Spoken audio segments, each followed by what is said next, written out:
What is going on, ladies and gentlemen of the tribe, and welcome back to another episode of Tribe Talks, the Galaxy of Heroes podcast where we talk nothing but Galaxy of Heroes. Today, I am joined by two esteemed guests, Ranger and Tassinix. Welcome back, both. How are you today? Good, man. Always, always fun to hang out with the tribe and with Princess Scribbles. We have royalty today. We've got the court jester of Swego, Tassinix, and the princess himself, Princess Scribbles. I feel very honored right now. I mean, does that make you part of the Royal Guard, Ranger? You know, I guess, yeah. I mean, I am ginger, so I mean, I could pull off the red. I mean, I think that works. The color clash, yeah, that'd be great. I fit right in. Yes. Good. I'm glad. Welcome everybody in the live chats on YouTube and on Twitch, and of course, welcome to our wonderful listeners at home that are listening on podcast hosting websites. I love you equally, even if I can't see you right now. That's quite all right. So this week there was no real news. Nothing really. Yeah, not much. Not much going on. Nothing to speak of. No, nothing really important, right? Yeah, I mean, we only had small announcements in relation to, the 10-year anniversary. 10 flipping years, guys. 10 fucking years, guys. That's a decade. We're in the double digits now, boys. True. I was a young man when this game started, and now I'm an old man. I had hair. God. You did have hair. Remember. Yes, I did. My God, back in the day, I was not so bald. So let's do a roundtable. How long have all of our co-hosts today been playing Galaxy of Heroes? Let's hear it. Ranger, you go. I think you're an early bird. I'm 10 years. Yeah. So yeah, he's right when it kicked off. I'm an old crusty veteran player. Yeah. Amazing. Unfortunately. And yourself, Tass, how long have you been walking these holotables? Since December 2018. Oh, wow. I thought you'd been playing longer, bro. I thought you'd been playing. Maybe it's just because you're so damn good at the game and you've got a massive roster and stuff like that. People expect you to have been on like the beta program before it launched, the pre-launch, the alpha of the game. But no, apparently you've been playing the game less than me and you just know more about the game than Ranger and I combined. And that's okay. That's fine. I mean, if you're a long-time viewer, you know that it's some of it's hard won. Most of it is me crawling up the ass of players who were better than me over the years and picking their brains. So I'm glad you said brains. It's an assemblage. Yes. Well, what you have done is pretty damn impressive, to be fair. I appreciate it. You need no introduction, as they say. Amazing. And myself, I have been playing since June 2018. So I'm, what is it, like 7 and a bit years. 7 and some change. You're coming up to your 7-year anniversary then, is it, Tess? Yeah, I guess so. We're getting up there. Wow, I can't believe it. Yeah, I mean, that makes sense. My daughter just turned 7 a couple months ago, and I picked this up. She was born in October of 2018. And I picked this game up because I was stuck on the couch for an extended period, bottle feeding her. And I was like, well, she is milk drunk and passed out in my arm. I am not allowed to move for the next however long. Mm-hmm. What can I do on my phone? Yep. And then 7 years later, you got up off the couch and you're like, wow, well, she's all grown up. Well, not all grown up. I'll make you feel even older than that. My son was 12 when this game started. He's now a young man of 22 in college. Wow. Yeah, that's solid.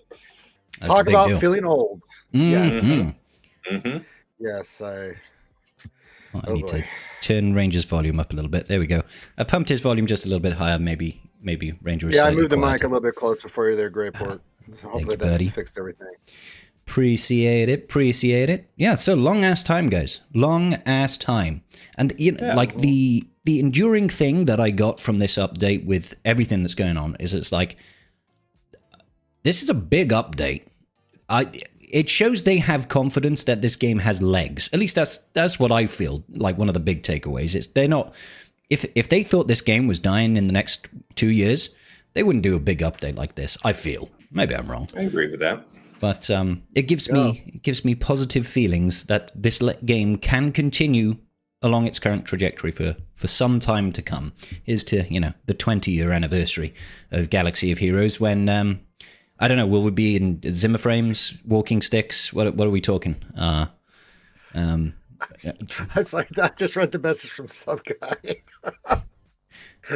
No. Oh, man, don't make me laugh. Oh, man. Yeah. Ranger. You dog.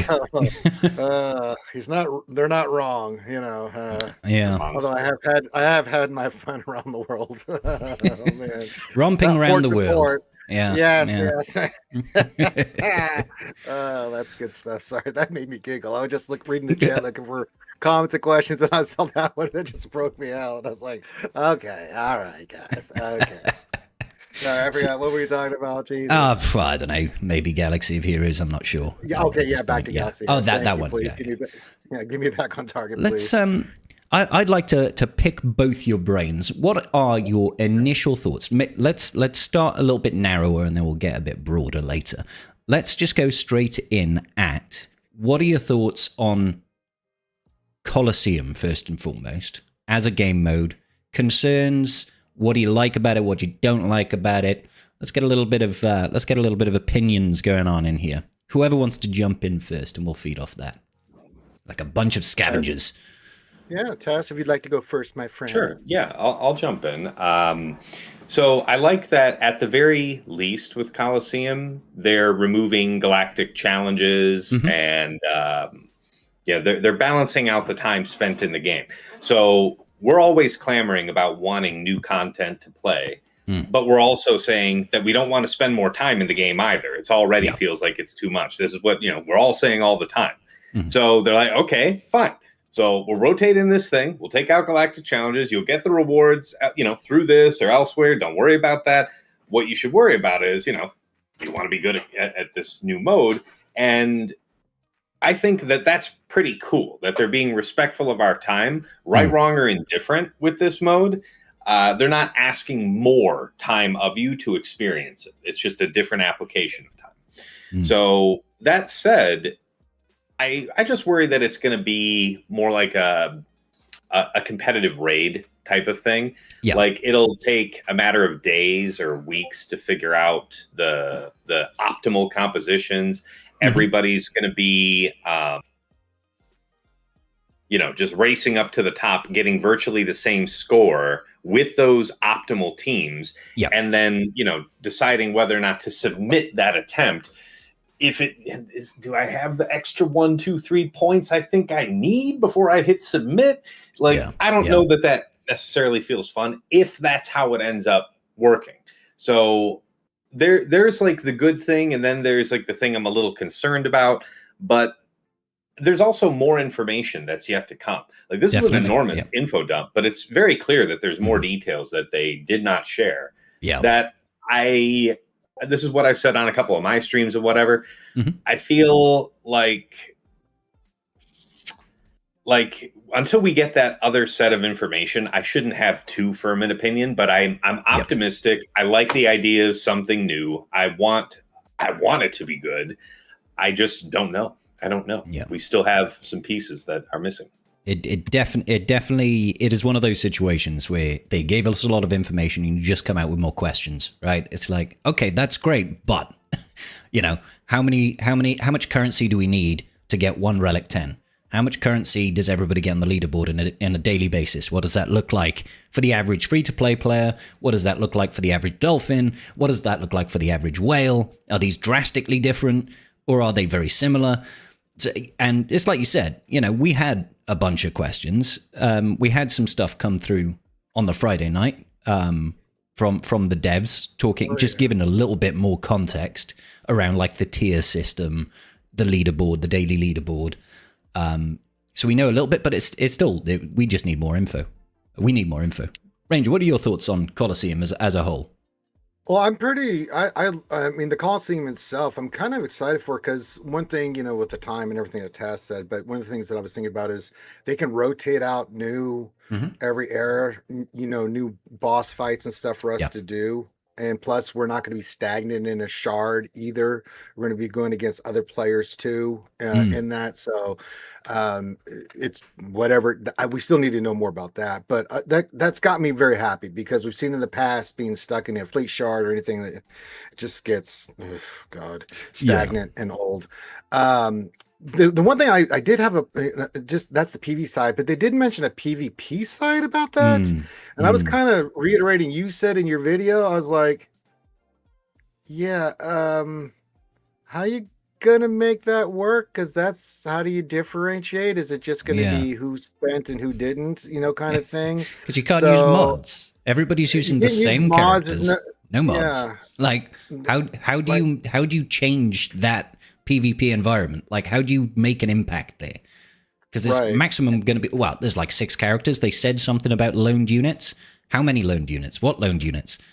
Like How does that work? how Yeah, can we actually gain an advantage that isn't just, hey, look, you dropped your credit card and you got a 7-star, Stormtrooper Luke day 1, and this guy's right. stuck at 4 stars, therefore you win because yours is the equivalent of Relic 6 and his is, Gear 12. You're like, okay, Yeah, there's no contest. yeah. Right?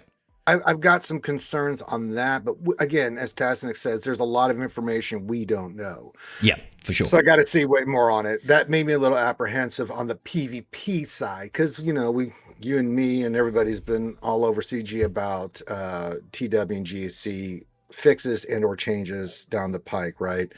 But the Coliseum itself, I really like the concept. I like the big thing I liked about just the Coliseum and the way they're doing characters is everybody gets a chance now to play with the new characters.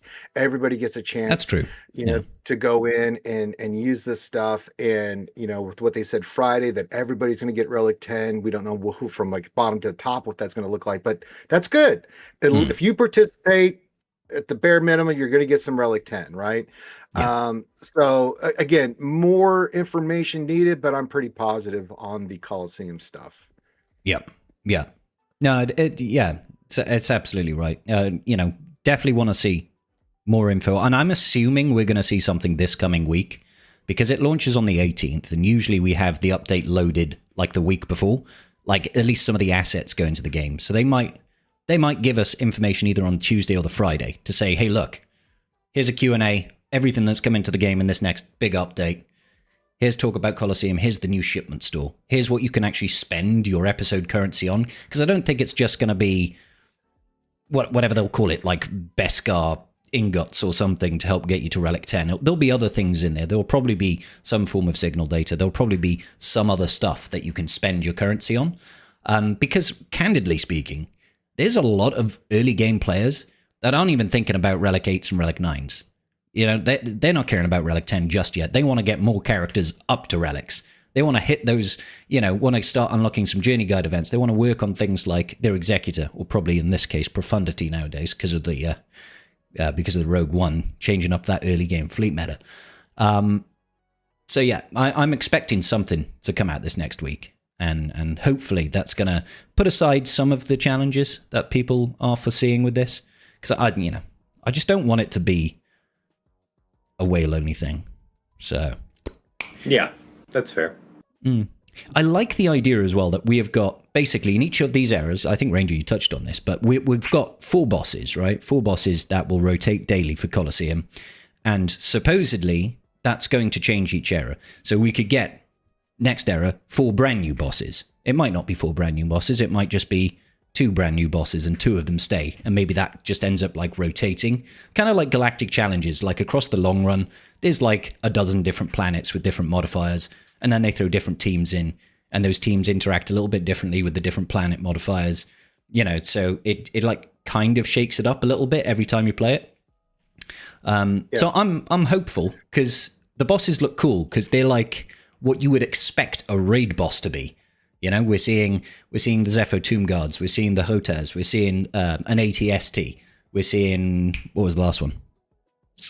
There's something I missed there. I can't remember the name. I can't remember all the names. Dre Fax or something. I can't remember. Well, yeah, whatever that thing is. I don't know what that thing is. No idea. So you know, presumably we're going to see something like maybe we'll see an AAT, maybe we'll see a Rancor. You know, maybe we'll see the Nexu or the Acklay or whatever. You know, like they've got lots of things that they can pick from to throw it into this game mode, and that keeps it fun and exciting, because it's always cool to be taking down a big boss, especially if they actually develop some unique mechanics around these bosses. Because I think you touched on it, Tass. Basically, we're all going to be chasing top scores, and let's be real, I don't think it's going to take us too long to figure out the meta for beating these bosses and scoring really, really high. I think it's going to change slightly, because obviously every 2 weeks we're going to get a new character unlocked, and that might dynamically change the way that we have to fight those bosses. So I think there'll be a little bit of like tweaking and adjustments as we go through, but I'm pretty sure that it will be figured out relatively quickly. Because 3 months is also a long time to you know, I mean, how long has the Order 66 raid been out now? Like, right, 4 or 5 months, 4 months? What, July? I think so, something like that. And I'd say we pretty much figured that out like already 2 months ago. Like it was kind of done and dusted in the first couple of weeks. And not that that's a bad thing. It's still, you know, still interesting. It's still fun to learn it. But it's definitely going to be a case of we are going to be competing with a lot of people for the same amount of points. It's just going to depend on, did you wail on the shards, or did you maybe only spend some crystals, get them to 4 stars, maybe get them to 5 stars on these new marquees? How does that work with the error leveling system? Because again, it's more questions. Don't know what we need. Don't know how much we need. Well, someone asked me yesterday, they're like, how's that going to work with the marquee system? Like I said, it's not going to change anything. Like if you get the $30 pack, you get the character shards, right, to whatever that's going to equate to for the error. It'll be the same thing, and then you're still going to do the marquee event. That'll be something that you do, but for the error stuff, you just level your character up differently than you would, like, say, how we have it currently with the marquee stuff. Instead of putting gear and mods and doing other skills and stuff, it'll be different. I don't know what that's going to actually translate to, because we haven't seen it, and they haven't really broken it down. Like we know that we use error stuff, but is the new packs for the marquees, which I assume is going to be the case, going to be like we had with the old marquee stuff, right? You get the $30 pack, you get the pass, you get the extra shards, you go in, you know, because that's how I usually, the day one, you know, I go in as tradition for 10 years and roll 5s and 7s for the new character. You know, and then get him to 6 stars, and then take him to 7 during that week. And then I would take him to Relic 5, but that's going to change now, because we have the new upgrading, you know, leveling for that. Don't have to worry about mods. Don't have to worry about any of that other stuff. And endgame players are going to have so much gear and signal data. If you're not, like these days, it's just a case of, new character unlock, gear 13, take it to Relic 4. Wait until you get to 7 stars and then take it to Relic 7, 8, whatever you're doing. Now we don't have to do that, like as a whale. Obviously, even for a free-to-play player, they can get it gear 12. That's still a significant saving in Chirotech. 300 Chirotech is huge. Like, that's so much. I know, granted, you might not necessarily want to use that character, but it's still a great saving, and lets you hit the ground running when that character goes live. But I just want to regale you, Ranger, with some joy. Okay. But during the playtest period, I can't remember which marquee character it was. It could have been, was it Zuckus? I'm not sure. One of the pirates. On the playtest account, I decided to go and get a 5-pack pull of one of the characters, because like, it's not going to impact my crystals. It's just it's in its own separate test environment, right? Let's pull it. I pulled a 165. I was like, you son of a bitch.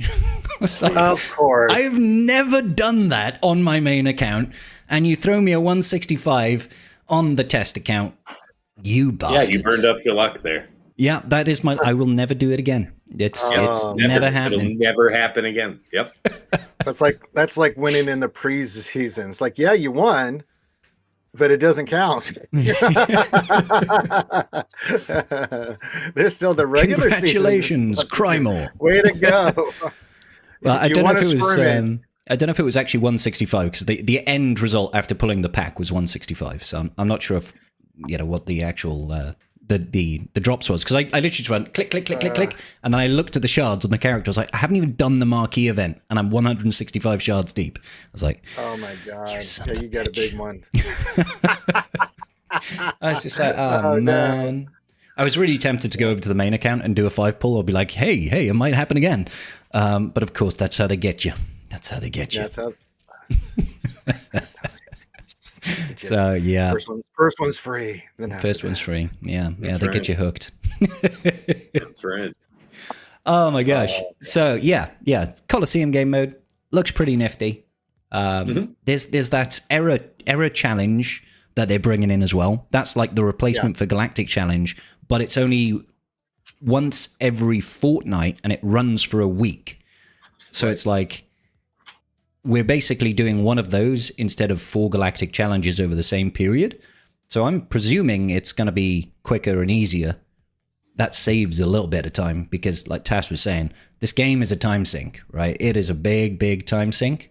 And they need to respect our playtime as well, because if Coliseum, like they said, is going to be about 2 minutes to do a good battle in Coliseum, and you could do 5 a day. I mean, you don't necessarily have to do 5 a day, obviously, but you want to do at least 1 a day. That's still an extra 2 minutes a day, 2 to 10 minutes a day that you got to go in there, get your stuff done. If you, like, my personal wish is, can they take a look at TB in particular and just find a way of trimming that fat down, because that is the biggest time sink. Even if you're full autoing, like some of the planets, it's just like, I'm doing like 15 CMs, and you're just like, God damn, this takes ages, even if I'm just hitting full auto. Like, I don't want to do that. Yeah. Please, CG, a solution to that would be lovely. So, well, some of it with, because I'm sure we'll touch on it again here, Relic Delta, in the early stages of TB, if you've gotten the characters past like Relic 5, those relics, you can just put on auto, right? Now it goes away as you get to the higher tiers of TB, but I mean, that'll help a little bit with the time. But yeah, you're right. The time spent in TB is extraordinary. So it's a lot, right? Even if you're doing the bare minimum, like you do the 3 planets and the special missions and stuff, that's still a lot of time, that you're putting to do those fights, and so, yeah, I'd like to see that get cut down somehow, some way, but I don't know how they would do that. And then Conquest is just Conquest. It is what it is. You just have to sit there and grind it out and do it every day. And for us, it's not really a choice. If we want to stay in Kyber and be competitive, we have to be in there. We have to do all the feats. We have to keep up with the new stuff. We have to get the red crate. And we have to bust our ass on Datacron. So it's not much of a choice. That time is locked in. In the end game for Conquest, it's not terrible because you can blitz it in a couple of days, and then you've just got simming, right? You can if I'm saying you can, if you are like a late game player with all the bells and the whistles, all the good toys, you can get through Conquest really quickly, and then it becomes a sim fest. But that's not really the reality for like 90% of the players here. They're not. No. Not everybody is just blitzing it in 2 days, getting their red crate and being like, "Oh, I'm just gonna sim, 6 refreshes a day on Datacron materials." Gee, I don't know, Pluto. Yeah. Oh boy. But yeah. So I mean, for me personally, Conquest isn't that big of a deal. Don't get me wrong. The first couple of days of busting your nut trying to break the back of Conquest and get as many feats done as possible and get red crate. And get to sector 4, because that's kind of what I do. I just sit there and know. Yeah, for me, it's Monday into Tuesday. It's like, okay, let's blitz this, and I know I'm going to a long time sitting there because it still takes time. So you're trying to plan it out. I usually do as many of the general feats as humanly possible, so that by the time I'm to sector 4, I only have maybe a couple left, and that's just a few fights. And then I sit in Sector 4 and sim. But then after that, on that Wednesday, that week after JC started, then I'm like, oh God, I got to go back in and clean all this crap up. I want to get in here and start doing this stuff. Yeah. So one way or the other, you're going to fight the fights, whether you like it or not. You're going to have to get all that stuff done. How many refreshes do you do on Conquest Energy, Tess? 6. Through the 50s, through the 100s every day. And if you're a Kyber 1 player and you take rank 1 in fleet, it is possible when Conquest is not here to do 3 Cantina refreshes, 6 mod refreshes, and still be at least crystal neutral. You probably still have a few crystals left over for the day. Yep.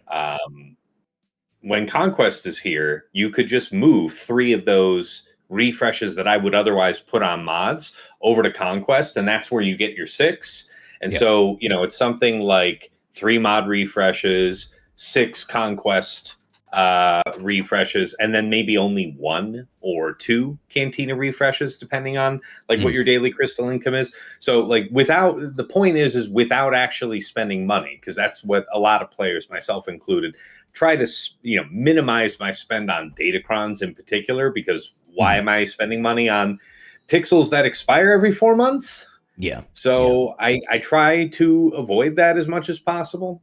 And the 6 refreshes is the best way, because as soon as I started doing that as a best practice, I was never short on using a level 9 Datacron for a team.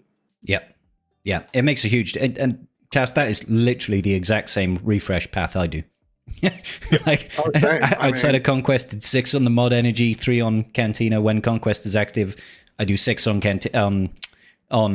Conquest energy, and I just keep my Cantina refreshes up. And I still do 3 on mods, because it's mods. You need to work on mods forever. But yeah. Yeah, I was just curious. I was wondering if you were going to come up with some weird model where it was like, well, for the first week I do 7 refreshes, but the second week I do 8, and there'd be a reason for it. But no, it makes sense. It makes sense. Cool. And Ranger, what about you? How many refreshes are you throwing down on Conquest? I will always do the 6. Now for here recently, they've had those packs for like $1 and $3 and stuff. Oh, the Ascension packs, yeah, and I like to save and I like to save my crystals for the big pulls for the characters. I hoard my crystals for characters on new marquees and stuff. So, because my luck with rolling on that crap. So I just let that build up for that. So I can suffer that way. But I still do on when it's not there, if it's off weeks. Once I get to a certain point with Datacrons, like where I am at right now, like I got 22 that are 8 and they've got everything I need, then I slow down a little bit. I'll still do the 50s, like I did 50s today, but I'm not going to do the 100s, because an extra Datacron here now is not really going to do anything. But that's usually the second pass of Datacrons. The first pass, oh my God, I'm refreshing everything I can. Like, oh my God, especially with FDCs, you got to do it, because there's no way, because of the amount of sheer volume of stuff you need for the FDCs. And I know these aren't as good as the other ones have been, but the stats are extraordinary. And they can be used in different teams, and they do matter, and so the first iteration, when the first new set of Datacrons come out, you bet your ass I'm doing 6 iterations. Yeah, that's fair. I don't tend to do the crystal pulls for the characters these days. I'll always buy the $30 pack, because it always comes with 5 Omicrons. I'm like, oh, I like the 5 Omicrons. And then it's usually a case of, do I go for the $75 pack for the 100 shards, or if they're doing the Ascension pack for the characters, those are great, just because even though you get less shards, you get like 15 less shards, it gives you a lot of signal data. And I'm like, I really like the signal data that I get from that, even if it's more expensive. So that's usually where my whaling money goes. I think if you do the Ascension pack, you do still need to get like three pulls of the character. So I'll usually just do a 5 pull, because you might get lucky and get some extra shards. But that's usually how I go about doing my whaley ways. Yeah, I mean, there's no wrong or right way. I always get the 30. I get the pass, and then of course, I the make pass. the $12.99 pull, and people love it. They like to see me suffer. So it's like, it's like okay. And then I'm always 6 stars in this, like Zuck is. I'll finish him tomorrow. He'll be done, and he'll sit at relic 5, and I won't look at him again for a hot minute. And I'm, Yeah. and I'll wait toward the new characters. I'll do the same thing with Luke, and I'll do the same thing with all those new marquee characters. Spend the $30, get the pass for $20, which is an extraordinarily good deal, and then just work on them that way. Meathead in the chat. Hi, Meathead. Bye, Meathead. Hey, good. Oh, I felt a disturbance in the force. I felt a disturbance in my pants. So I'm just saying. Oh, hi, Meathead. Maybe that was both. Hi, Boo. I mean, what about you, Tass? How does your whaling work on characters? Do you crystal drop, or is it cold hard cash? It's mostly the crystals, just for the big pack, and then between picking up the 20 shards from whatever the episode quest is, and usually just one more 5-card pull. Like if my RNG is, average, to be honest, then I'm going to have to do all that. And then if I do that, I'm going to be at the, 6 stars, 10 shards in type of thing, 7 stars by the end of the run, the marquee run. And that's how I've been doing it. Fair dues. Different strokes for different folks. Give me 5 ally codes for Wednesday if you want, unless you hate your viewers and don't want them to give you a chance of free things. Up to you. Well, he's calling you out there, Scribbles. Well, I feel called out. So, Ranger, what's your ally code? I've got mine. Tass, what's yours? Yeah, let me just send it to you. Yeah, we like free stuff, Free stuff. Oh my God, Meathead, absolutely wonderful. We will get that. So you'll have to go into my Discord, guys, and I don't know. I'll put a section there for people to submit, and we will pull 5 lucky winners. All right. There we go. That sounds good. We'll get 5 lucky winners. Thank you, Meathead. We appreciate you, sir. Yeah, man, thank you. Excluding me and Tass. Yeah, I mean, not all blessings are for everybody, Ranger. Perhaps in a different time. But in a different life. They've been making me roll so many goddamn 5s and 7s. Maybe I wouldn't feel this way. Yeah, feel a certain kind of way. Well, making me pull the big pulls on a test account during the playtest moment. I feel you have done this yourself, Scribbles.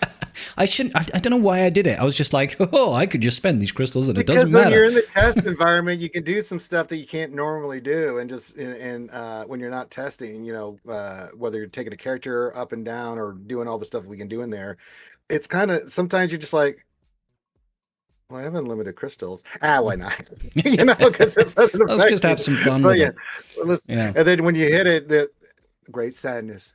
Great sadness ensues. Sadness. Absolutely. I can't wait for more sadness. All right. So thank you. Yeah. So guys, I will put a post up in my Discord. I'll probably set up a forms over there, and we will do some pulls, and 5 lucky winners will be had. Amazing. Yeah. So don't spam the chat in here. You listeners at home, I will get this up as soon as possible onto Spotify. So if you can just head over to my Discord, there will be a link to it in the description, and you will have the submission placed there for your ally codes. Amazing. It pays to listen to Tribe Talks, apparently. What's next? There was something. How about we talk a little summit about the upcoming new Lightspeed tokens? Because they're pretty cool. That's extraordinary what they did there. I when I first read that, I don't know you guys, I was like, what? I did the Chris from Family Guy, like, what? Like, what? I mean, it's so brilliant. It's so brilliant them doing that, because we just talked about the legacy stuff, right? If you're a newer mid-tier player, you haven't even touched those teams. Now you don't have to. Just do the quest. Then you get all those Lightspeed tokens and Zetas and Omicrons, and on top of that, with your legacy stuff, you can go work on something else. So you get a 2-for-1 in this deal. It's fantastic. It's when I first saw that, I thought they were messing with us. It's kind of crazy, because I started my alt account nearly a year ago. 11 months ago, basically, right? And that account has still got Gear 8 Phoenix with like a bunch of Zetas missing. And I'm like, that's like a whole year that now I'm just going to be able to go, boom, there you go. Got more or less all the Phoenix. I think Sabine is missing. From I thought it was Kanan. Oh, is it really Kanan? I thought it was Sabine. Yeah, it was Kanan. My bad. Let me have a look. That's okay. I've got it up here. Sometimes you got to get it up. You know what I'm saying? You know what I'm saying? Sounds like a you problem. I mean, is it a problem? Who knows? Okay, Lightspeed tokens. Here we go. We have got LST.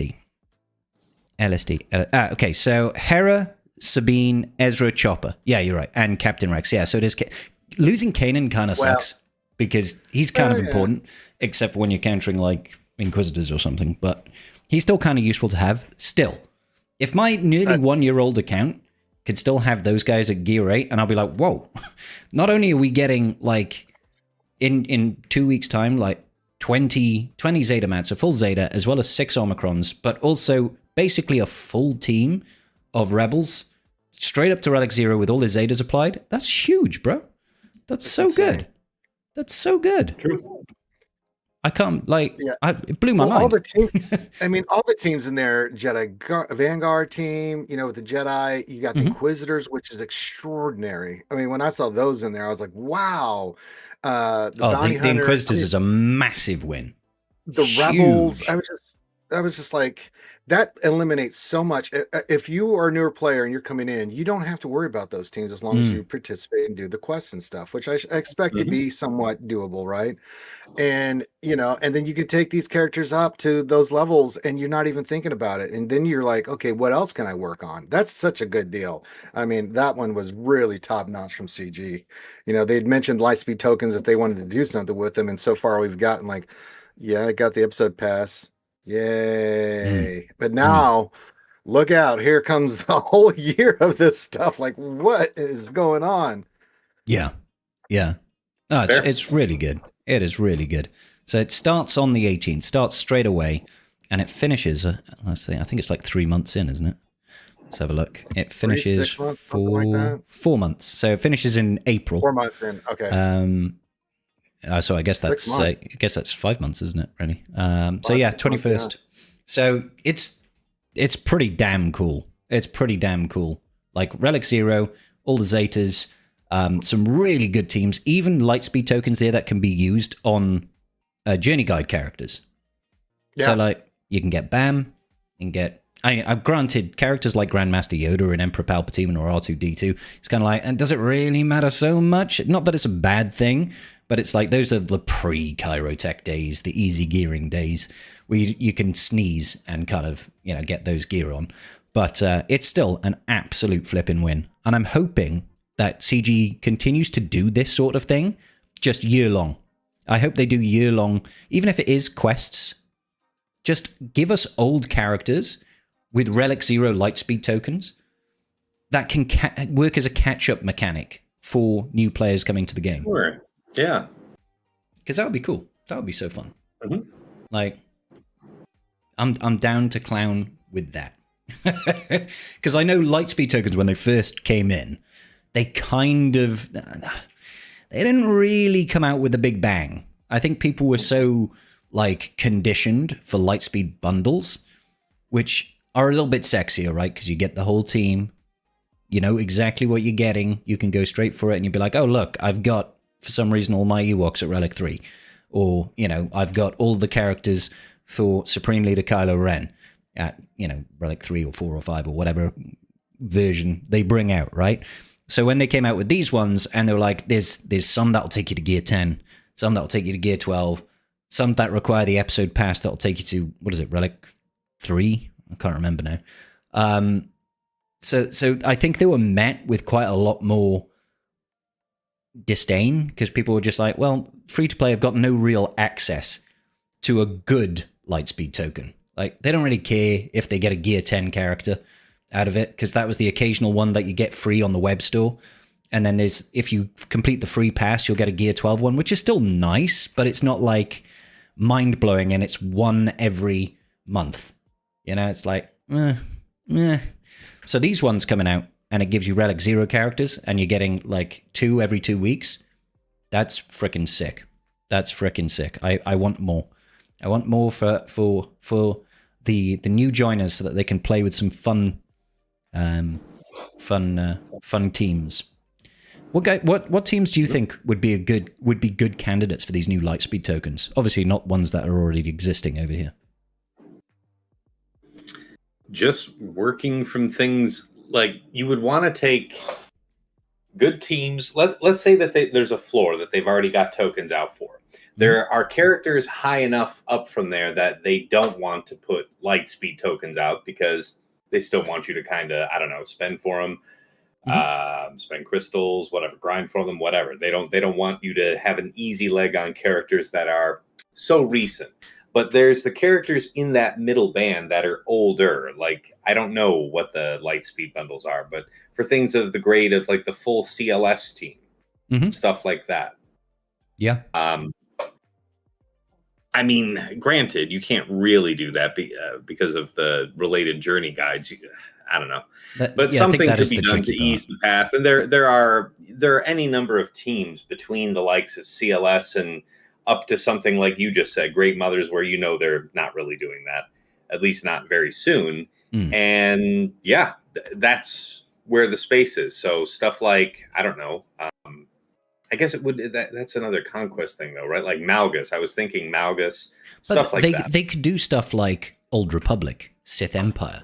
You could get stuff like Darkside Bast Lashan. You could get stuff like Sith Marauder. You could get OG Basti. You could get, I know Cartho Nassi and stuff like that, and Mission and Zalbar. They're not like really useful, but if they give us the characters you off at the doorstep of the journey event for Malgus or whatever. Yeah. So you could just get your Jedi Knight Revan, and you could get your Darth Revan, then Malak, right? And you're like, that's a good boost for a really fun team as well that has. Like they might not be top of the meta these days, but those characters have got longevity. They've got a long lifespan, and they are usable throughout the entirety of your gameplay. In my opinion, I still use Malgus. I still use Jedi Knight Revan.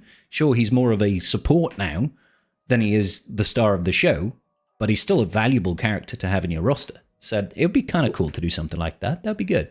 How about you, Ranger? Any ideas? Sorry, go ahead. Well, they could do Ewoks because that would help you with the 3PO event. Some more bounty hunters, so you can do some of the stuff for like Chewbacca and stuff like that.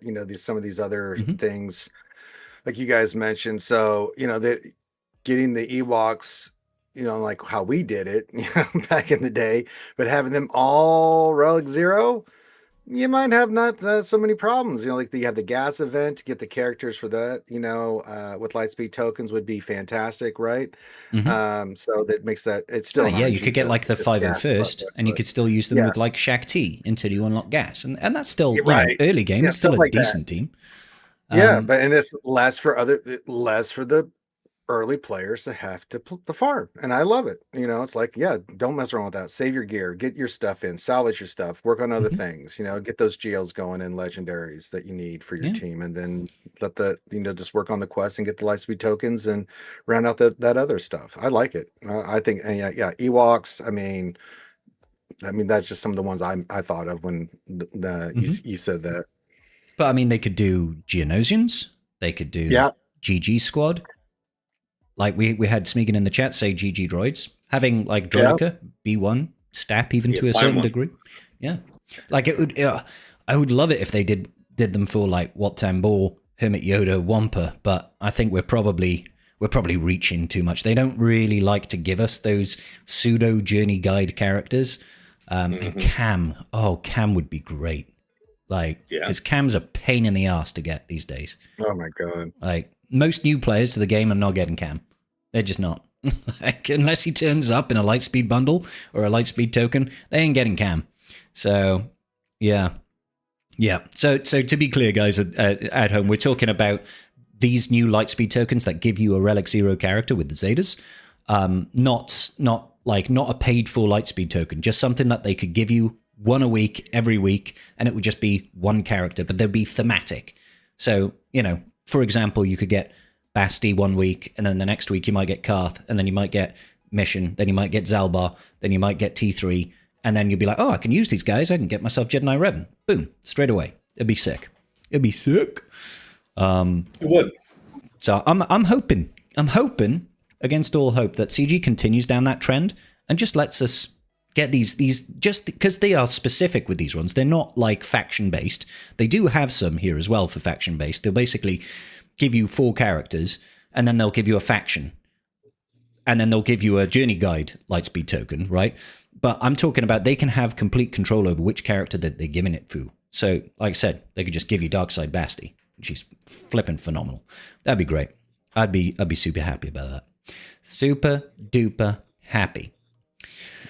Yeah. Okay. Cool. So lightspeed tokens. I think we are pretty done and dusted. And it does address, like you said, it addresses that Zeta crunch that comes alongside getting lightspeed bundles and stuff like that. Because you get the characters, you're like, oh crap, I can't. I now need 120 Zeta mats to fill out this team with some decent Zetas. Otherwise, they're borderline useless. So I'm glad that they've done this. So I wanted to go a little bit broader with our next topic here. I want to talk about the segregation of the error system from what they call in the legacy system, which is just everything that we've got in the game currently is the legacy system. That's like old school Galaxy of Heroes. So we've got a GAC, Territory Wars, Rise of the Empire TB, Squad Arena, Fleet Arena, all that good business. Now the new error structure is completely isolated. So everything that comes out in the error system can only be used in the error system until the end of that error, then it goes to legacy. Things that feature in the error system are the brand new Colosseum, the proposed, supposed future PvP game mode that's still up in the air, and the error challenges. I believe that's the only thing that we know so far. So I want to get your guys' thoughts. Let's start off with Tass. How do you feel about this segregation? Yeah, at first I didn't like the idea that if you wanted to be an early adopter on a character and get the advantage for just that single character, then you could employ it immediately in Grand Arena. Doesn't feel great that option's being taken away, but to be honest, it's also felt like it's been a little while since there was a character that was worth wailing out for to have, like for the first Grand Arena lock that you could. Yeah. So, okay, fine. And the one thing I do like it is, as bad as that feels, it is if it is a disadvantage at all, then it's a disadvantage equally applied. All of us don't get to play with any of the new toys in Grand Arena until the era is over and now it hits legacy. Mm-hmm. I can live with it. It's something I'll adapt to. It's not going to keep me up at night. Yeah. I think there are very rare occurrences, like you say, where you would really want to use that character, right? And I think this is the funny thing that gets me right now is this latest era, the era of the anniversary. This almost feels like one of those situations where you're like, actually, maybe not so much with Stormtrooper Luke, but we don't know until we see his kit. But some of these characters, you're like, I would love to have IG-90 straight away for GAC, getting myself a Darkside Scoundrel tank to go in an Afra team. Hell yeah, I want to use that straight away. Or, Darth Vader, new Darth Vader. He's coming into the game to replace Starkiller in an Emperor Palpatine team. I would like to see how that plays, like in a real world environment instead of being locked behind it. But this is, generally speaking, for an error system and the marquee releases that we get, we don't normally have individual characters that you straight away want to take to Grand Arena. It normally is just like, once the full team is out, that's when it's go time. So I'm kind of 50-50 as well. How you feeling about it, Ranger? I'm fine with it. I mean, Task brings it up. I mean, GAC is what it is. TW is what it is. All this stuff is what it is, right? Typically, even with Hondo, when you get the new round of stuff like we did for this year, initially it's a little confusing depending on Datacron stuff, but we figure it out, right? We figure out what we can use and how we're going to use it and how good it is and things of that nature. Some characters have a big impact right away. Some don't. I think Conquest characters are more impactful than, say, a lot of the marquees, although some of the marquees are really good. But I mean, it just gives, if I have to sacrifice having some of that initially, so everybody gets a chance to look at this stuff and have a chance at the new system to get it. And then we can adjust, 3 months down the line when, the error's over and then we pop all this stuff in. I actually think that'll make things a little bit more interesting because you have all these new characters and teams coming in and we don't know, typically it's like a character comes in, like a GL when it finally unlocks and we're like, okay, we can just focus on that. But this is going to be a lot of teams. Mm. You have Maul with now, with the Stranger that'll be available. You got, like you said, Vader on the new Palpatine Mara J team, which is going to be interesting. You've got the IG-90 that's going to be on Dr. Aphra. How's that going to change things? So I think that's going to make things a lot more interesting in PvP initially. We'll do like we always do. After a week or two, we'll figure it out, but it will add a little bit more intrigue and I think a little bit of excitement and stuff to PvP that we haven't had in a bit when all these characters come in at once. Because who has it? How much have you invested in it? Where is it sitting? That kind of thing, and what's the impact going to be? So yeah. It's definitely an interesting one. It's definitely an interesting one because even just the little things like not being able to just take it into Squad Arena and be like, oh, okay, let's see how this character, maybe it's a Jedi, and you're like, does this do anything for like JMK or JML, or does it help at all in that situation? It kind of, it's a little bit that we can't even try that out. It's like there's not like a safe zone where we can use them. I understand why, because obviously, from what I've gathered from the screenshots, the character exists completely separately from your normal roster. There's no way to gear it. You can't put any mods on the character. It's impossible. You can't interact with the abilities. So it's like, I kind of get it, how it has to be separate, but I think I can live with it. I can live with it. It's not really the biggest deal in the world, in my opinion. It's different. It's different. So we are coming up to about an hour, and we have a lot of questions in the Tribe Talks discussion on my Discord. Yes, so I think we should probably go over there. Anybody that's in the chat right now that has a question for the panel today, please head over to my Discord and head over to the channel that says Tribe Talks Questions, and we will do our best to give you mostly useless answers, I hope. So let's go ahead and see what we've got in Tribe Talk. Oh my lord, there's some questions. Okay, let's do this, guys. Starting off from Fallow Mallow, happy member of the tribe, he says, can you talk about the possible Stranger lineups, considering whether they will be better elsewhere? For example, maybe using Ezra Exile or Baby Cal. I know Ezra usually belongs with Glatt or Rey or JMK or whatever. I mean, I think when this question was asked, we hadn't had the anniversary information, which brought about the new Journey Guide character of Spiderlegs Maul, Spooder Maul, right? Mm-hmm. So I think the default is going to be Stranger Lead with Spooder Maul, Star Killer, and then we're going to be having like potentially Barriss, isn't it? Like Jedi Barriss, because we still need to have that Jedi component. And who am I missing? A light side and a line force user? Yeah. So like Visas Ma, maybe something like that. Right? Yeah. Or Ezra. Yeah. I want to say... Isn't the new Inquisitor Xeris meant to be part of this recipe or something? It's hard to say. Malakos team. Is that what it is? Okay. Yeah, I think it's 3v3. She's supposed to help you split up your Inquisitors, and then on the 5v5, it's supposed to go to the Seer Malakos crew. Which is intriguing in its own ways. I forgot all about Dark Side Bear. Yeah, that is exactly what they said. Yeah. The answer is like it seems like it's still a little early to have like a firm idea. We have some of the team as a concept in terms of the names. Like we know Spider Maul, but you don't have any idea about Spider Maul Kit. Nope. So how are you thinking about interrelating effects, right? If it's the idea of, who's the Jedi then that we can arbitrarily pick that'll fulfill the Star Killer condition, and now we've got a complete team. We can do that, but we don't know who's like good synergy yet. So anything else is just going to be fantasy. We can say Mace, you could say a whole bunch of stuff. I don't know. The reaching into the future and guessing on it is not usually worth the time. Yeah, I think that's a fair enough answer, to be honest. There's too many unknowns, too many unknown variables. Like when we're going to presume that Spiderlegs Maul is going to be freaking awesome because he's Spiderlegs Maul and he's a Journey Guide character. Now, granted, not every Journey Guide character is created equally, but it's a safe bet to assume that they're usually going to be more powerful than your average bear. So, there's too many unknowns to really fathom a guess. I can imagine Ezra Bridger Exile would probably be very powerful there. That's a lot of power consolidation. But for all we know, For all we know, there could be something baked into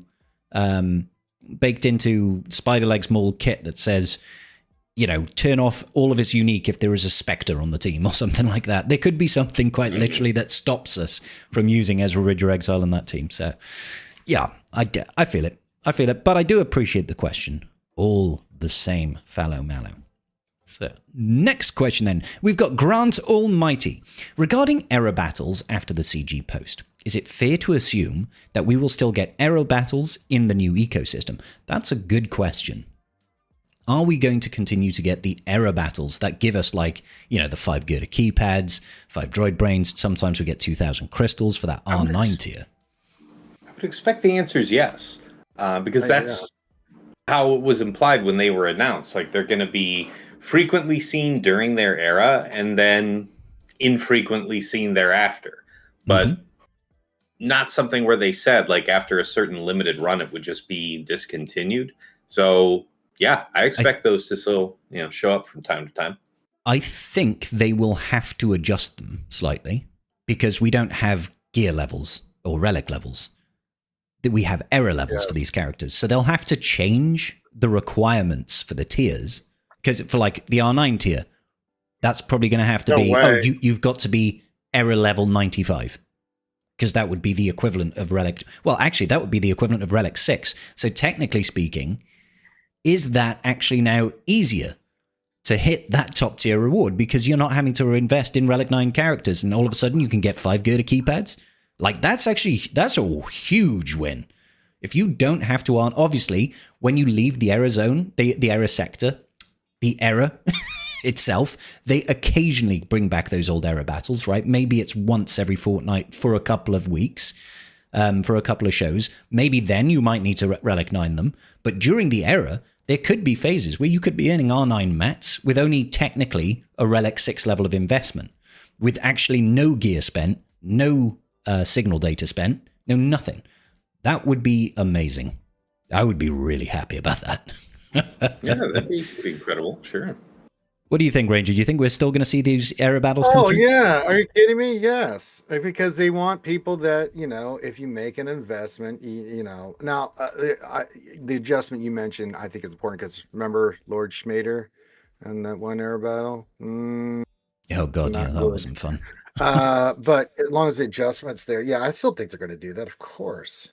I hadn't considered it, how it'd be different. But that, yeah, I hope so. Yeah, it'll have to be different, and it'll have to change. And of course, the more you invest, the more you get. I mean, as long as the one thing I do like about the arrow battles that they did was giving those free shards for that was so good. And I would like them to keep doing that because I think that's really a fun way to keep players engaged. Even if you're free to play, you're still getting those shards. Maybe you only got them to 5, but every 7 to 15 that you're getting for each of those air battles really does make a difference in the long term for your farm. So I'd like to see them do that. It does a lot for the farm, but also there is a little bleed over effect as well, where it helps you with the character quests that you get for new marquees. Because you know how a number of those quests are locked behind you must have X number of shards in order to accept this part of the marquee quest, right? That little bit of XP that you can earn there, or episode points, actually helps you along that free-to-play path of getting to level 50, getting the Lightspeed token, getting all your Omicrons, getting the extra currency. So it's a really nice little boost for free-to-play, even if they've only got a 3-star character. It's wow, if you get lucky on those error pulls, you might have a 4-star character by the end of it. It's free shards and it's free episode points. I love it. So I hope they do. It gets my seal of approval for CG to keep doing it because I think it's nothing but a net gain for the player base. So thank you, Grant Almighty. Next one comes from Sithy That Walk. That's an interesting name. In your experience, which is the easiest, most reliable Maz 3-man team at the R9 tier for the raid? Mazathano Kix or Mazathano Quigold. If you do not mind discussing a little bit in more depth, what are the RNG points for the trio? Ooh. Anybody here run Maz Trio? I'm going to be useless to you guys. I have not used this team, so I'm useless too. I have no idea because I've been just going in with a full Pirate King Honda team at and just swiping the board. I've not done. I helped someone when Moz first came out beat a battle so that they could understand the mechanics, but I don't know what the 3-man team would be because that was a full 5-man pirate team. Well, what I can offer are what my teams are for the raid. Let's hear it. Let's hear it. Yeah. Yeah. So it's just the Pirate King team with SM33, Silva Vane, Brutus. I do the Tarkin and Scorch 2-man. Yep. I do the Mace, Depa, Temple Guard 3-man. I do Kelleran, Jocasta, Shakti, Barris, and Plo Koon. And then I do full new Bad Batch. At the R9 tier or R8 tier? Or it's used. Now I see Boro here in the chat says Maz, Kix, Quiggold, OG Hondo, and Athano is guaranteed, but that's a 5-man. The question was asking what's like a 3-man. Yeah. And that's what I'm trying to figure out because I mean, I have a video on it already. Go ahead and explain it. Well, go ahead and describe. Oh, the gray hole. Yeah. So in that, you need to have damage output. In my opinion, using Ithano is slightly better than Smee in that respect, and probably a little bit more accessible to some people. I've used Kix. Ithano Kix was the easiest one that I find, but what's more important is making sure that you've got the speed dialed in. You want your Maz going first, or about 350 speed, and then if you can get your Kix, to go right after, and most importantly before Fox takes his first turn, because what you want to have do is use that second special she puts out, all that triple exposed stack against the entire enemy team. Then your Kix is going to be stealthed. You throw the grenade, you call in Athano on Fox, you trigger everybody's exposes before Kix can dispel it with his first special, and you do some extra damage. Now, you won't normally kill Fox with that run, but as soon as Athano takes his next turn, he should be able to kill Kix. He'll have 5 stacks of profit, so you'll be able to do his second special over on Apo, and you'll put fear on him. That way, you've got like a bunch of AoE damage right out the gate, because 3 stacks of exposes does a lot of damage to those clones. Like, they're all being like sort of 40% health to 20% health sort of range. You'll have taken out the enemy Fox, so you'll be able to use Dire Fortitude, and you'll have controlled the enemy Apo so that he will miss his first turn, and then you've just got to blitz him down. There is a little bit of RNG. There is a little bit of RNG around, do you actually hit the crits? Do you get enough damage to knock him out? Have you modded correctly for it, etc., etc.? But after a while, it's not too bad. I don't run the 3-man team anymore because I have enough investment across various teams to, I don't run the 3-man clone team anymore because that's just a pain in the ass. Yeah. But you can take those clones and you can throw them with Maz. I know it sounds really dumb, but it works. Like, even though they don't have synergy, you could take in Disguised Clone Trooper and you could take in Apo. It's a little bit of extra AoE damage, a little bit more that can sometimes, you only really care about that first wave. So if you clear the first wave, you usually clear the entire boss, right? So just don't be afraid to throw in clones that you're not using. Now, you don't necessarily have that available. I just thought I'd throw it out there. But yeah, cool. Interesting question. Okay, so next one comes from Bubba Joe. Greetings, entertainer of the devs and meathead. It is time for you to share your opinion with the peasants. Oh, the peasants. Which character? The commoners. There's things. Yes. Continue on, good sir. Yes. Which character are you most excited to see added to the game because it tickles your nethers as a Star Wars fan? And which character excites you the most because of what it means for the game? And why is neither of them Stormtrooper Luke? So, out of the new marquees for this era, guys, who are you most excited for? Which are you least excited for? Most excited is IG-90 because yep. Long have we fantasized about the idea of Afra having like more reliable defensive viability. And, we can see that depending on the Datacron meta, it's possible for CG to solve with adding in a couple of mechanics or just raw stats that allow Afra to not just get straight up bursted out by something, the likes of CLS, but But even so, we've never really had a tank for defense that didn't cost us the summon, right?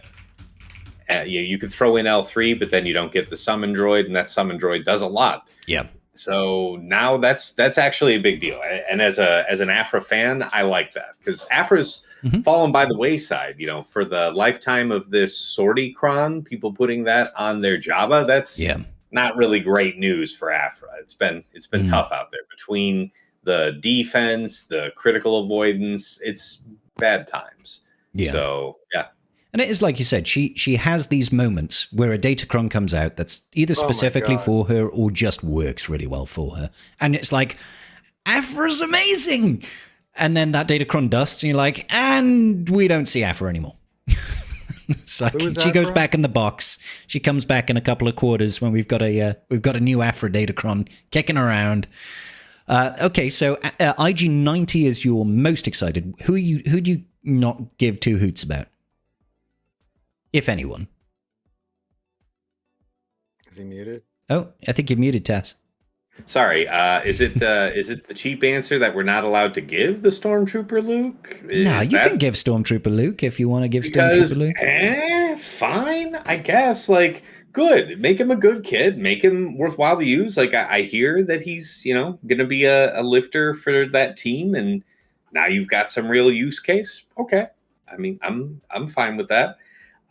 Probably not going to be used for me, though, because I think they said that Stormtrooper Luke is going to be for like a more, like mid-game type of team, something like that. Yeah, it's supposed to be like your holdover until you get GL Leia. Even though they don't really use the same characters, so I don't really understand that per se. Or maybe they're trying to imply that Stormtrooper Luke and maybe even Stormtrooper Han goes with GL Leia. But I don't know how you rip Adrad Jin from GL Leia, to be honest, because that's very, very useful. But that could be kind of cool. If he ends up being like a staple in the GL Leia team for the long term, that would be kind of interesting. But don't know yet. We haven't seen the kit. Okay, how about you, Ranger? Which one are you most excited for? Which one are you least excited for? Well, I'm going to give some strange answers here, and hear me out. The one I'm most excited for is Asajj Ventress. Ooh. And I'm saying that so Desi doesn't throw something at me because that's her favorite character. That's under duress. She's going to be awesome. Number one. Yeah. And then I'm going to do it. I'm going to do something I swore I would never do again. Stormtrooper Luke. What? I'm excited for him. You know why? Oh, okay. Yeah. Red 5. I'm bringing back the Red 5 discussion. Let's go, chat. Let's go, everybody. Red 5 is coming. We've been talking about this. Stormtrooper Luke. Red 5 is back on the menu, baby. Let's go, Red 5. It's got to be jumpsuit Luke for Red 5. They got to sell us another Luke character. You can't have it that easy with this Stormtrooper Luke being the one that gets in Red 5. It's got to be orange jumpsuit Luke. It's got to be orange jumpsuit Luke. Yeah, I agree. I didn't think about Dagobah Luke. Damn it. Dagobah Luke, yes. We need to have Stop It Now Seagull's version of Hermit Yoda as well, obviously. Say slap around Seagulls with his pimp cane. Okay, so which one are you least excited for, Ranger, then? I mean, really, Barriss. I mean, the Inquisitors, but the Inquisitors are already dynamite already. So, I mean, it's cool, but I'm not like overly enthused, with that one more than anything. Yeah. Right. 5. Fair. I will go with it. I think the ones I'm excited for it's tough because I'll be honest, I'm excited for Asajj Ventress just because she lifts Boba Fett's Sign of Django. And I want to know what they do with that because I've had him at Relic. I mean, Relic 7 these days is not actually that great shakes. It's kind of like, Relic 7 is kind of like a baseline, kind of minimum level of investment for Kyber 1 at this point. But I've had him that since day one. I was like, yeah, sick. And when we had his Datacron with Fennec, he was fun, dude. He was so much fun. So I'd be interested to see if she can make his team actually do something that's useful. But also, I'm really interested in new Darth Vader because he looks freaking sick. And I'm just like, yes, if he's supposed to be replacing Starkiller, let's have a Vader that's like, it's a novel idea, but let's have a Vader that's good. Could you imagine that? Oh, that would be fucking sick. Poor Lord Vader getting beat by modless Maz twice in a row. Well, these things happen.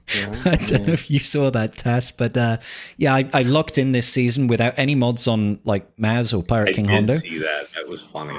And still beat Lord Vader twice. And I was just like, poor Lord Vader, bro. I know she's a hard counter, but still, she had one mod on her. And Smee had one mod. And Kix had one mod. I was like, all right, don't know how we're winning this, but we are. So, yeah, no. I'm excited for Darth Vader Duel's End. The least excited character out of that lot, I'll be honest, is Yoda and Chewie.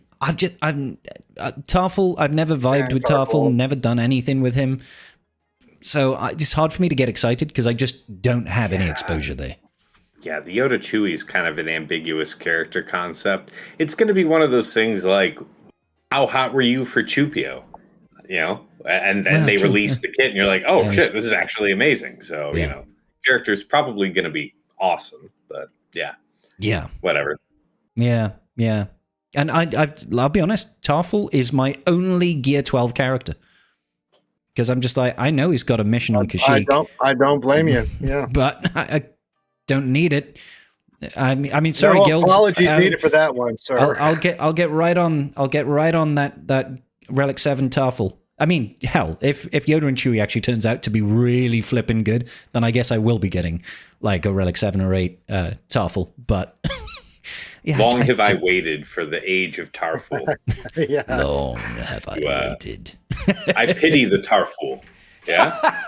Yeah. Oh, mate, when the kit comes out, that's going to be the tagline for the kit reveal. I pity the Tarful. Yeah. Amazing. Good question. You get that one for free from me, Meathead. Oh, yeah. That's going to be there. 100%. 100%. Thank you, Bubba Joe. That was a good question. KC Wonder 99 coming in with a question. Given the overall player base seems to be around 350,000 to 400,000, do you think that CG has done enough to share the info about the upcoming changes? Most are not in Discord, I believe, and the forum posts may seem to be lacking in numbers. I'm wondering how many from the forum make the accounts to complain about Delta surprising. So I think what he's saying is, have CG put enough information out there to inform the player base about these massive upcoming changes? It's an interesting question. Who wants to take the lead on this one? I mean, have they done a good enough job of putting the word out? I mean, I don't know how people who don't, if you don't follow the Discords and you don't read the Reddit or something like that, I don't know how you would otherwise be getting informed. So, I mean, them announcing it in the way that they typically have for years now, I don't know what more fanfare people would be expecting. Is there some part of this question that's going whoosh over my head that's resonating with you guys? I think the only way they could really do it is if they had announcements in the game around the era of the anniversary is coming. There's a massive post, and even if you could read the post in the game, you can go through. I know that would be really fucking hard because it's about 300 pages long. But I know, right? Even just pointing to the forums, I don't know. Well, I'm just thinking like they put something in a post, and then you have content creators speaking about it.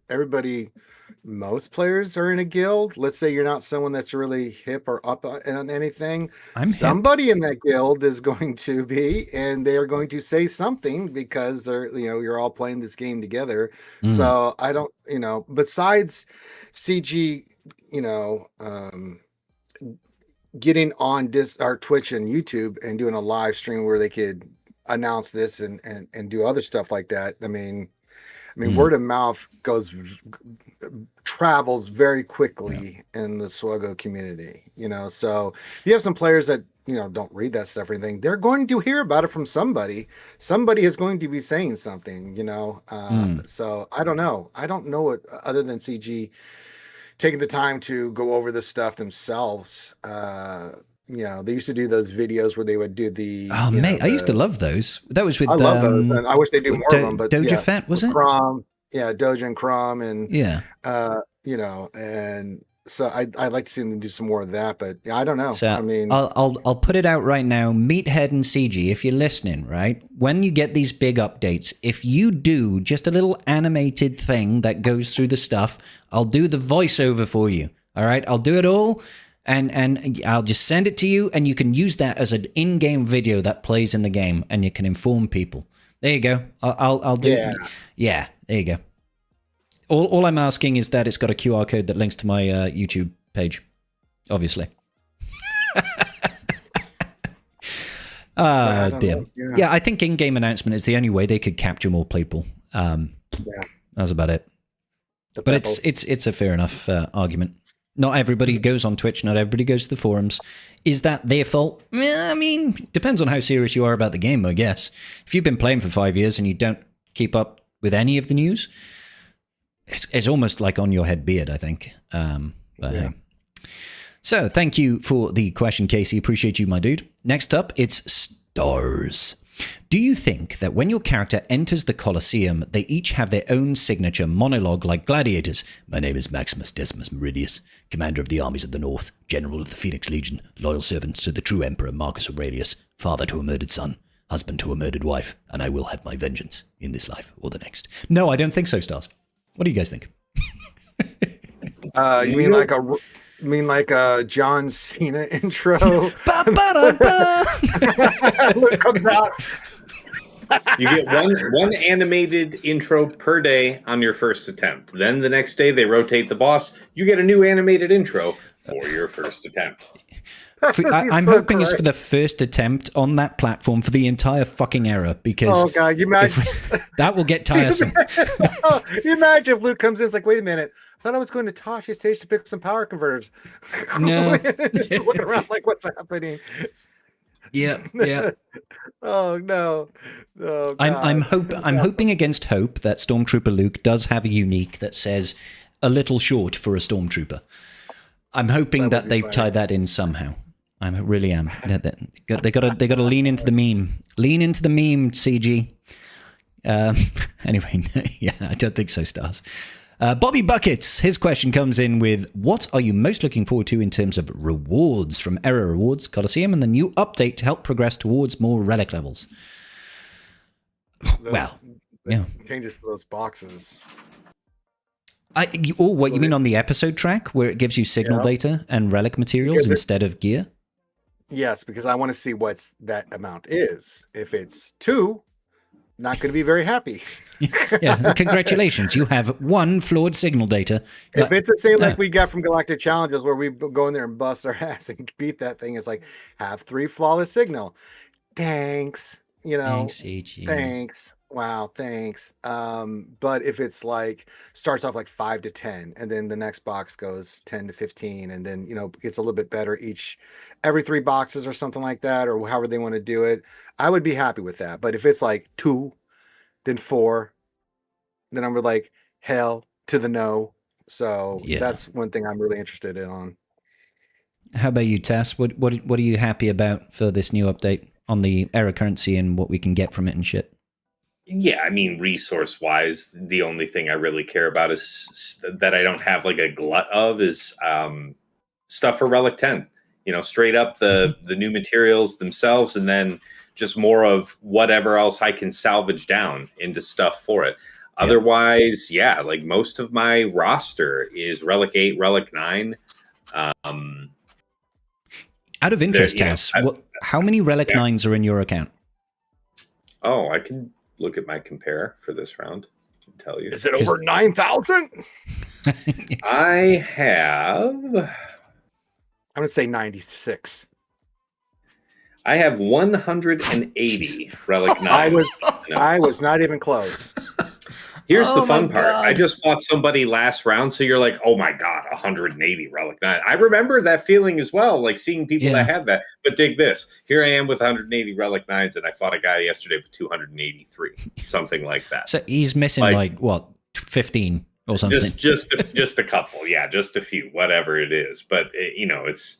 You think you're big, and it's like, anyway, there's a guy that's got like 100 more than you, so just calm down. Damn, son. I mean, that's yeah. So I mean, out of all the people, all of the things from this era update, Relic 10 is kind of the only thing that's going to tickle your giblets because it's like, for me, yeah. What else is gonna do anything, right? Like, yeah, I get it. I feel you. Yeah. What are you gonna do? Give me more Omicron materials? I've got every Omicron in the game, and then 320 Omicron materials besides. You're kind of set. They're not going to release characters at a cadence where that's ever really going to get threatened. So yeah, I feel something you. else. I don't. For me personally, obviously, I'm a little bit excited to see what Relic 10 is. Now, guys, I'm not. I've got like 56 Relic 9s. I'm not going to be R10ing dozens of characters really quickly. I'd like to see what it is. You know, new stuff, new progression. I'm always curious, particularly to see how that translates into evasion. Because if they give us a big jump in mastery, the stat gains are tied to the mastery number, which is why I think you'll see as you go higher, like the actual flat mastery benefits that you get tend to taper off and actually go down. Like I think Relic 9 only gives you 10 mastery, whereas some of the earlier levels give you like 15. So I don't think we'll see a big mastery jump, but they might give us additional big flat stat boosts like what we saw with R8 to R9, giving us a big boost based on your character's type to like tanks. They got like 20k protection or 30k protection or whatever it is. So I'm interested to see what that is, but I'm mostly excited about marquees coming in at Relic 6 for people who wail on characters like me. Like, yeah. To me, that is like, that saves so much in terms of, I don't care about the gear. I'll be honest. I don't care about the gear. Like I take every new character to Relic 8 at this point because I can do it. But if I'm doing that now, like if they come in at Relic 6, I'm actually going to be able to use all of that savings to bring up a load of the characters on my roster that are like 3 to 5. You know, I can then use that signal data to take characters that I wouldn't normally like, for God's sake, my Jedi Knight Revan is still Relic 5. Because I'm I don't need to, he didn't need it. He's not a requirement for anything. Like, I'm just like, he's good, sure. Relic 5, it means he could use all the data crunch stuff. So I'm like, I could take him to Relic 7, Relic 8. He's a great character, but I've never needed to. Now I kind of, with Relic Delta coming in, I'm like, oh shit, yeah. Time to take him up. And I'll have that extra signal data. So that, the characters coming in at Relic 6, for me, is the thing I'm most excited for. Because it's a huge saving in signal data and materials. Yeah. So that's the one big win for me. Okay. Easy dub. Yeah, easy dubs. Next question comes from Sabak Master. Are content creators going to post different guides, farming guides, for the new Lightspeed tokens based on which GL you should push for first? I will be doing guides. Good. It's not necessarily going to be which GL that you push for first, because in my opinion, you're still more, you're better served pushing for your fleet income before you worry about getting your first GL. Get to the top of Fleet Arena, get that 400 crystals. And I know this is kind of a bit of a hot take, but don't fucking care too much about GAC too early. Like, generally, guys, every other game mode pretty much pays you more. If you build a good roster, you know the game, you will perform relatively well in GAC anyway. You'll still progress, you'll still get wins. But if you are also then like, oh shit, I'm scoring really well in the raid, and I've got my teams ready for TB to unlock Zepho and Mandalore, and I'm top of Fleet Arena, and I can beat Conquest and get loads of the feats and red box, you're way better served doing that than worrying about, let's get a load of GAC Omicrons, let's get a load of GAC teams, let's focus on getting my first and second and third GL. Secure your fleet income, get your economy built up, and then worry about GAC. It'll come. GAC will come as a part of you building a good roster and having yourself the economy from events and games to feed into your roster. That's my take on it. Well, I think, looking at it now, I agree 1,000% on the fleets. I also think, you go early for Executor, you go early for Home One, especially now with the B-Wing. Oh my God. That thing it's so good. It's so good. I also think one thing I always tell folks is get the Poncho Brothers up. That's just free stuff, and then round out all your other things. And when you're ready, go for Jabba. Why? Because you need mods, you need slicing materials. Smugglers 1 and 2 kind of helps with that, so if you can get your fleet up, get the crystals from that, you can get into job eventually, right? And get an executor, get home one going, you're going to be sitting pretty well when you start going for other things. Now you've got all these resources at your disposal, crystals and modding slicing materials and all the stuff you're getting from the assault battles with Qui-Gon and Padawan Obi-Wan, right? That set you up beautifully further down the line, that you have this extra stuff to do the things that you need to do to make your teams better. If you set yourself up early, because some people want to spend, they want to get a GL, fine, but then you're not going to have anything for it. So I'd rather see you get that base of your account up and running for all these different game modes. Then if you want to spend, and then if you want to get the Lightspeed bundles, because now you got all these resources and all the stuff that you can now put on that stuff, then do it. But yeah, how many times have we unlocked a new account and it's like, hey, new SLKR, no Zetas. Okay. Yep. Yeah. See it all the time. I feel you. Good question, Sir Backmaster. So yeah, I'll definitely be doing it. I imagine everybody's Nooch will almost certainly do it. That's kind of his wheelhouse. Oh yeah, is early game guides. So he'll definitely be doing it. I'm going to be making a new account and running through that process on that because I think it will be fun content to do. So yeah. Stay tuned, Sabak. Stay tuned, buddy. Okay, so Kadar. Hey, Kadar, how you doing, buddy? He has got a question for us.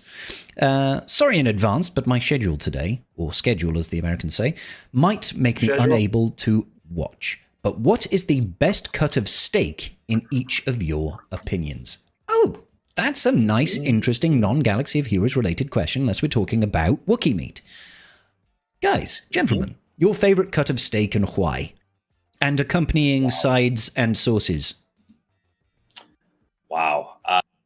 Well, I guess we'll take care of the easy part. We can talk about the sauces and whatnot and sides. So, I mean, we're talking about there are going to be some sautéed onions and mushrooms, butter, minced garlic. Oh.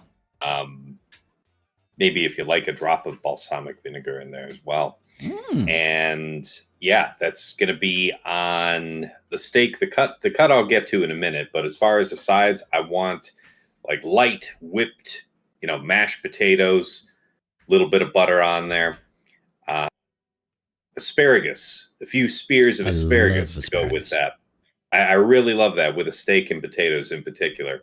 And then, man, if I guess I'm wanting to hit like the middle of the road, I guess it would have to be a ribeye. But if I'm going volume, if I feel like having a big steak, there you can't substitute for a porterhouse.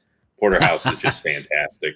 And like fillet's great and all. My wife is very partial to fillet. I'll have a bite of her fillet and I'll be cool just to say, I got that bite, that experience, that texture. Otherwise, I'm trying to have steak, not like a few bites of good steak, but like big pile of steak. Yeah.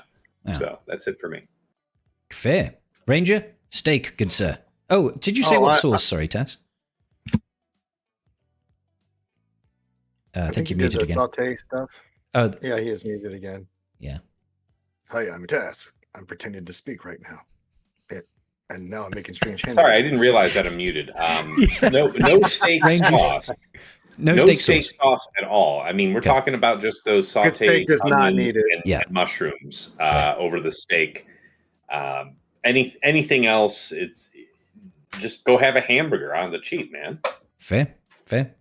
Okay, Ranger, what do you like? I am a prime rib junkie. Like I love prime rib with some Oju sauce. Oh, so good. Oh yeah, that's great. Yes. And the horseradish, yeah. A little bit of horseradish, mixed in, get a little more. But I love the mushrooms sautéed on there because that's just I'm also a mushroom junkie.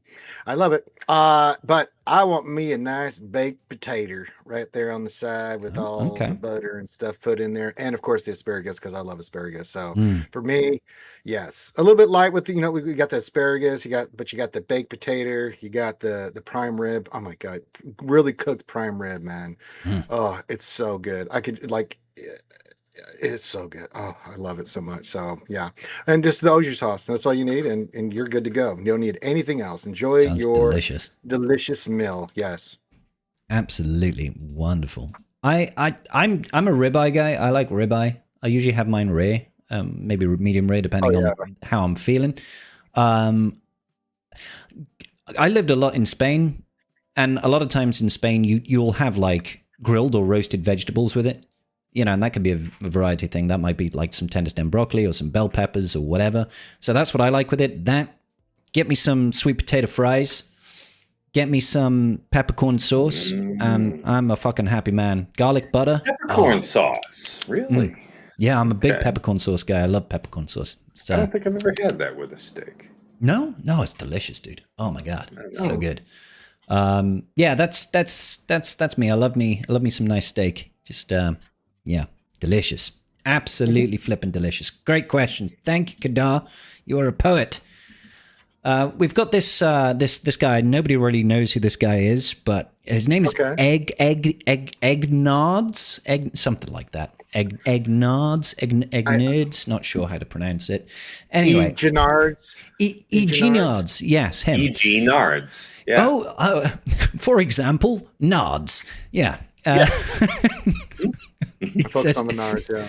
I think he's got a very concise and well-written question here. So allow me to read it aloud.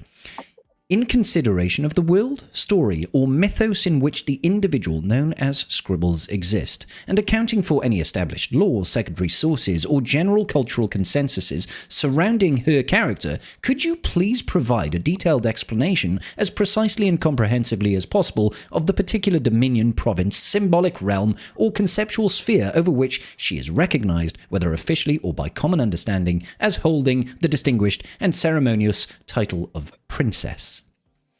Welsh. There you go. Job done. Yeah, my answer to that is, I'm sorry that happened to you, or congratulations. And Welsh. Yeah, and Welsh. Yes, yeah. So the Princess Scribbles came around because it was a 1-year anniversary of me creating content, and people voted that I dress up like Princess Leia. It was a terrifying time, and never shall it be repeated ever again, for everybody's sanity. But thank you for your concise question there, Egg. Don't worry, I remind him all the time, Princess Scribbles. Yeah. Welsh. I mean, to be fair, I do still have the Princess Leia portrait, and my title is still Princess in game, and it has been for years. I just leave it there because for posterity.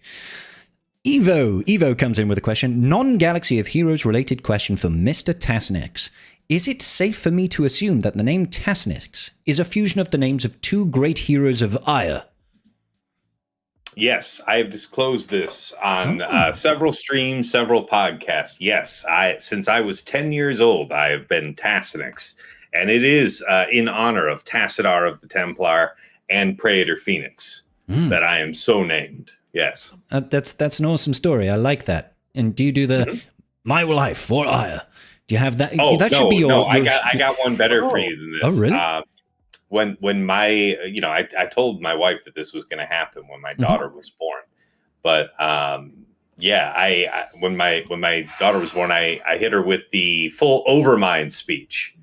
You know what I'm talking about? They're in the hospital. Yeah. I hit her with the awaken my child and embrace the glory that is your birthright. Know that I am the Overmind. Brilliant. What is it? Know that I am the Overmind. Shit, I can't remember the whole thing right now. Unfortunately, you got it right. Well, you interrupted me. I was gonna do fine with it, but I belted out the whole thing. Voice and all, right there in the hospital. It was there. I'm sure she wasn't terrified as the first words that she heard. I'm sorry. I just heard that is amazing. Jump in immediately. That is incredible. Started, she was right there.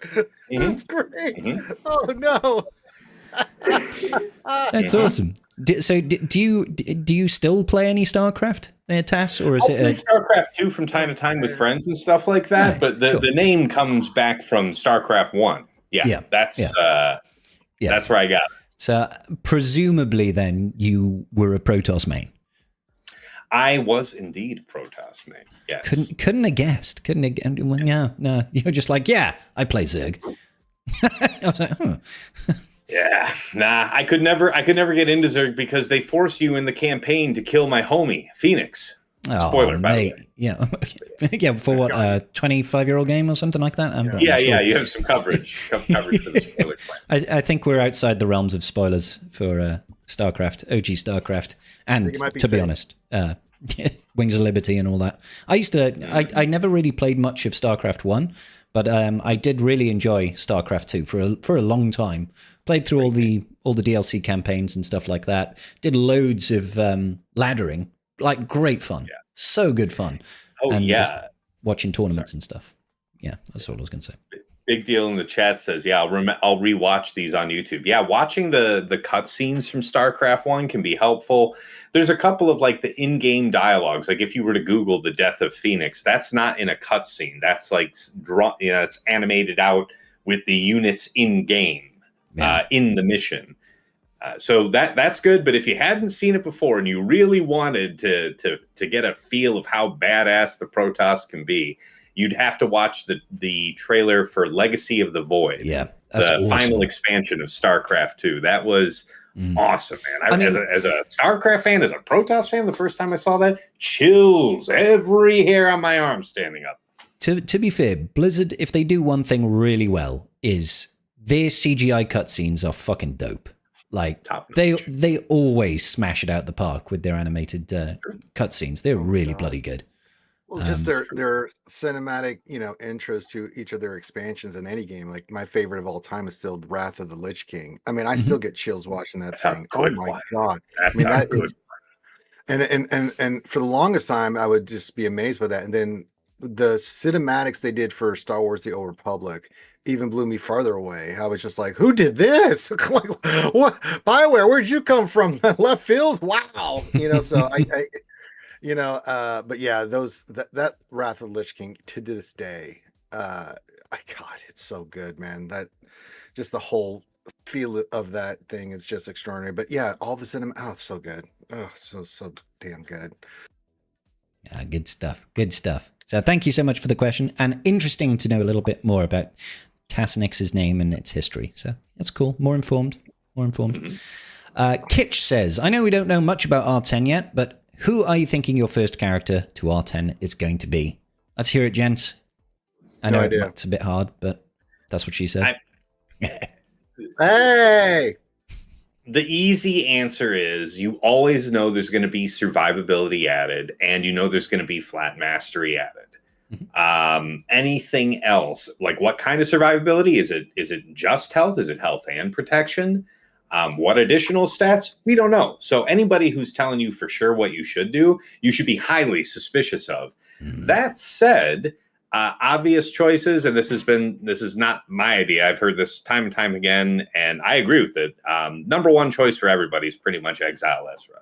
Yeah. It's just an easy dunk. He makes a great use of the mastery, more evasion. He has great synergy for added health, presumably at the very least.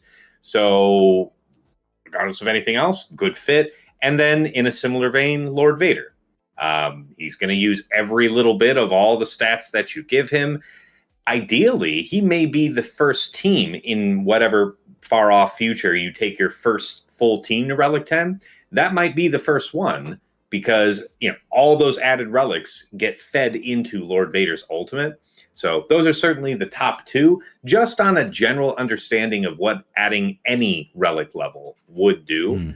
But until they give us the details about exactly what else is going on in Relic 10, don't take anything for gospel.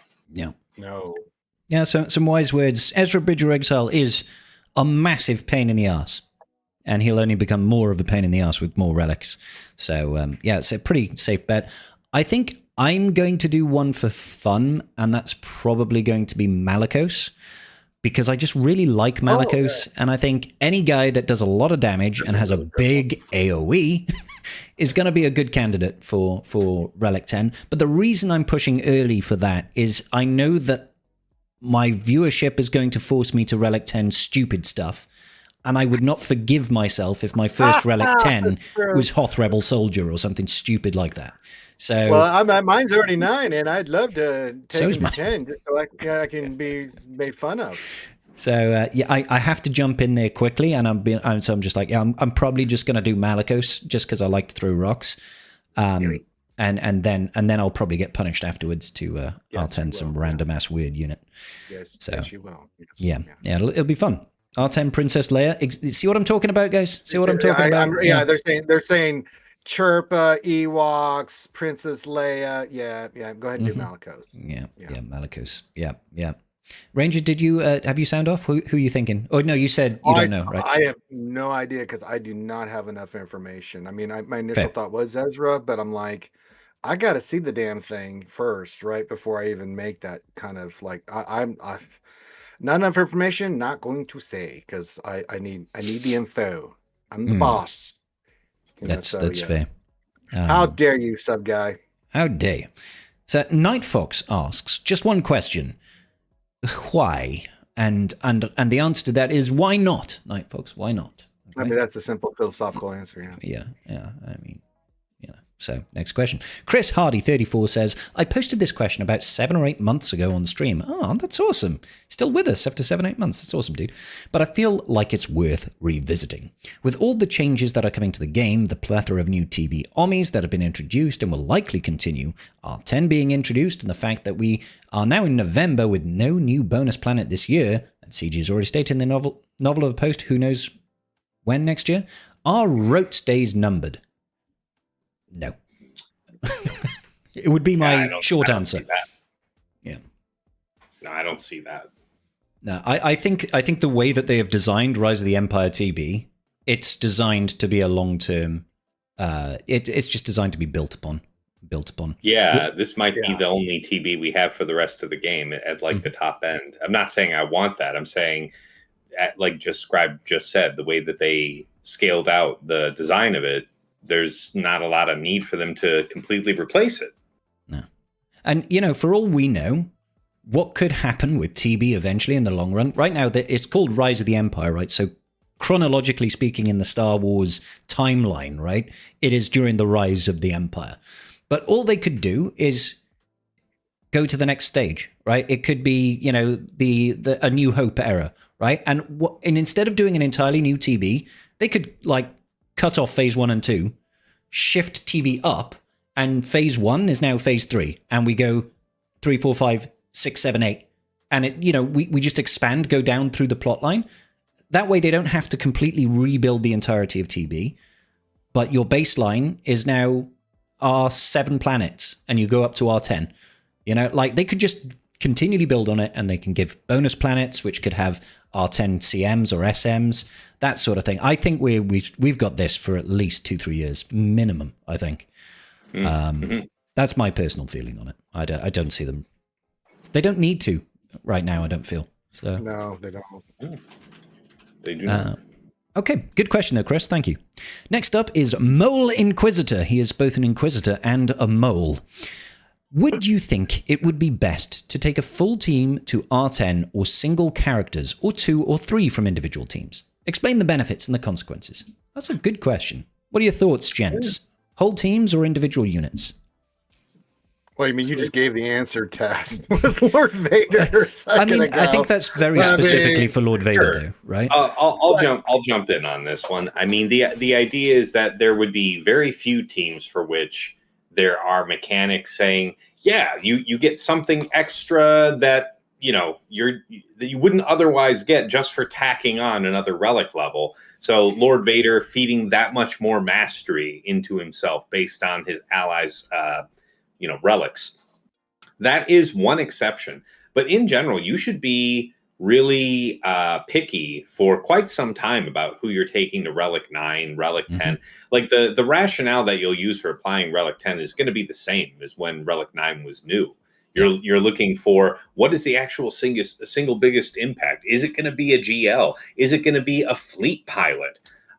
Whatever it is, if you're in any type of guild that's competing in TW, something like that, your leadership should be giving some guidance when we have some idea of what the Relic 10 stats are, so that if you guys are going to coordinate, that would be an incredibly powerful effect. If you all choose to go after the same Relic 10, that's a lot.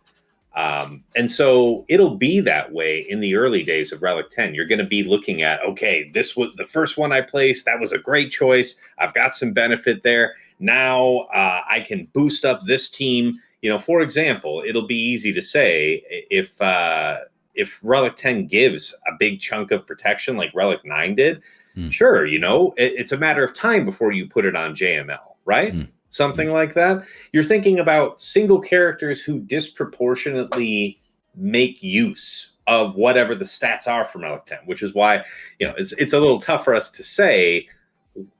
When do you make the jump from considering single characters and then talking about, okay, I've got enough of these now, I can look at actually bringing up whole teams. We'll need to know more about the stats to say that for sure. But there will come a point when you've got that done, just like it was with Relic 9, and you'll eventually sit down and say, like, somebody like Lord Vader, for the aforementioned reasons, for whatever the raid is. There's going to be a new raid. You've seen here with the last couple of raids, they tied the end tiers of the raid to being all Relic 9. You can expect that the future will, if not for the immediate first raid, after Relic 10 comes out, certainly the raid after that. Certainly 2 raids after Relic 10 comes out, you're going to see a tier that has Relic 10. I'm not even saying it'll take that long. It's only a matter of time, realistically speaking. But depending on your guild and depending on your goals, then you're probably not going to have as much discretion about the whole teams you'll take up to 10. You're probably going to need to do some of the raid teams first. Aside from that, I don't know. What do you guys got to say? I think what Ali Boba is saying, I think is gonna be really pertinent. I think for most people, like Tass is saying, you're not going to be swimming in R10s. You're going to have to be super picky. And I think it's highly likely that we're going to get a GL that needs a Relic 10. And that is most likely going to be what most people are going to throw their first R10. It's going to be requirements first. Because you're going to want to get the new legendary units or the new ship that comes out that needs an R10 pilot, R10 capital ship pilot, whoever it's going to be. I feel like that's going to be the big restriction, is you want to make sure that you've got access to every part of the game. When we see just how easy it is, then it's going to go. But I personally think it's going to be a case of individual lifter units based on those that give disproportionately good benefits. Like Tass was saying, it's like JML, great, right? You might, if he gets another 20k protection, that's going to result in 14,000 additional damage in true damage with his inherited teachings. Obviously, subject to Relic Delta. Subject to Relic Delta based on who you call in, but against what, right? But there's going to be a lot of that flying around. There's also Rey with her ultimate ability. How if that's going to be stacking. I think it does, right? Because it goes to 9 with the damage. Is it that or the Whirlwind? I can't remember which one stacks with Relic. One of those two, right? I can't remember. So that might be one you pump up, especially like you do Relic 10 Rey and you do Relic 10 Ezra. Ow! That's not going to be fun to fight. Whirlwind does 7% more damage per relic amplifier level on Rey. So that's an extra 7% more damage. Obviously, GLs in general benefit as well because they're unique. Yeah. And Rey's always a good person to invest in. She's a really solid GL. But yeah, loads of viable options. Good question, though. Good question. Thank you, Mole Inquisitor. Next up, we've got Knight of Need. Do you believe that CG will develop a better modding interface, user interface, or system as part of a quality of life update anytime soon? Being better for the auto-suggestions, more mod room, alternative loadouts, etc., etc. Anything else that you've thought out or seen? And just use hot tills is not an acceptable answer. So what I'll say is just use hot utils. And no, I don't think CG are going to. We might, but there's nothing to indicate that we're going to get a big mod UI overhaul. But then again, they didn't say that we were going to do that before, and we did get a good improvement. But in my opinion, it wasn't enough to make me actually want to mod it in the game. I still just use hot utils. Yeah, and then also, I think, first of all, I agree. I don't think they're going to do anything that's like a big overhaul of the UI. But I do think it's not unreasonable to expect them to maybe increase the mod capacity. I would love that. Much sooner than later. how are you going to keep growing the game? And I don't know, not give some type of relaxation on that 500 limit. I don't know. I mean, they keep on doing it. I keep on slicing through mods and selling them off so I don't have this issue. But maybe that's something, if you're talking about quality of life, that's probably, I don't want to say, like, it sounds like it would be a relatively easy thing. But yeah, if it were, they would have done it already. Yeah, there has to be a reason. Your thoughts, Ranger? You think we're going to get anything mod-wise? Nope. Not even 7-dot mods. No, not for a while at least. I mean, is it something I think maybe next year we get some maybe small changes to mods and things of that nature? Possibly, but I don't think a massive overhaul or anything like that. It's either use hot utils or learn mods. And like, I don't use hot utils, but I've been dealing with mods since day one, and it's just more comfortable just knowing it in my head and just doing it. So whichever system works for you. But I mean, there's something about teaching an old dog new tricks, right? I know I'm too old for that. But I mean, they haven't improved the mod cap because I mean, they're very slow with any kind of thing that affects anything with the economy or something like that. So it's possible, but I think small incremental changes, nothing big or overhauling at all for when it comes to mods. Yeah. So thank you, Knight of Knee. Breezy comes in with the next question. For the signal data and relic 1 to 5 materials given from the free episode track, what's an acceptable amount, in your opinion, for each box? I assume 2 whites is too many, 50 blue is too much as to what is acceptable. This is a part 2 question. So what would you guys be happy with? The one thing I will say is, before we begin, that error pass has got different tiers of boxes. So I don't think we might see like a uniform, you like every 8 levels you get a box. That box always has X number of each signal data and that sort of thing. But I have a feeling there'll still be the better ones will probably come further down. So what do you guys think? What would be reasonable to have an actual, to give people an actual worthwhile advantage in terms of relic materials and signal data? Initially 5 to 10 in the early boxes of each of the stuff would be okay. And then, you can mess with the numbers, and then 10 to 20, 15 to 25 as you get further along, because it's like 12 boxes, I think. So if you add all that up 12, over time, it's a good amount of stuff. So that's what I want to see. As I said before, if it's 2, piss off. It's like, you lost me. Oh, I got to buy. Wait, 2? Yeah. Tanks. It should feel a little generous. Yes. I think that CG has rewarded themselves by being more generous with materials over the last year plus. Mm-hmm. And I'm sure that, giving more stuff like this away does encourage more spend, because you're getting closer to a goal, but oh, darn it, you got most of the way for most of the carries, but just not quite. And here you are getting really close to the next week of Grand Arena Lock. What are you going to do? Yeah, that FOMO kicking in. So, I mean, if I was to look at it, I would probably do, in my head, things revolve better around the number 5, right? So a box, the first tier, whatever is it, I can't remember what it's called. Flawed? No. The first one, whatever it's called, like first box, 15 of that, then the incomplete, you get 10, and then the tier 3, you get 5. Imagine that's your first box, and then you just have a smattering of carbonite circuit boards and bronzium wirings and electriums and all that sort of shit, right? And then if you go further along and it goes up to like, from the 15, 10, 5, it goes up by 5 for each of those. So it goes 20, 15, 10, and then 25, 20, 15 sort of thing as you go through. Maybe it caps out at some point, but I feel it has to feel like it's worthwhile, because although it is 12 boxes, it's 12 boxes over a month and you can only get them once per 28 days.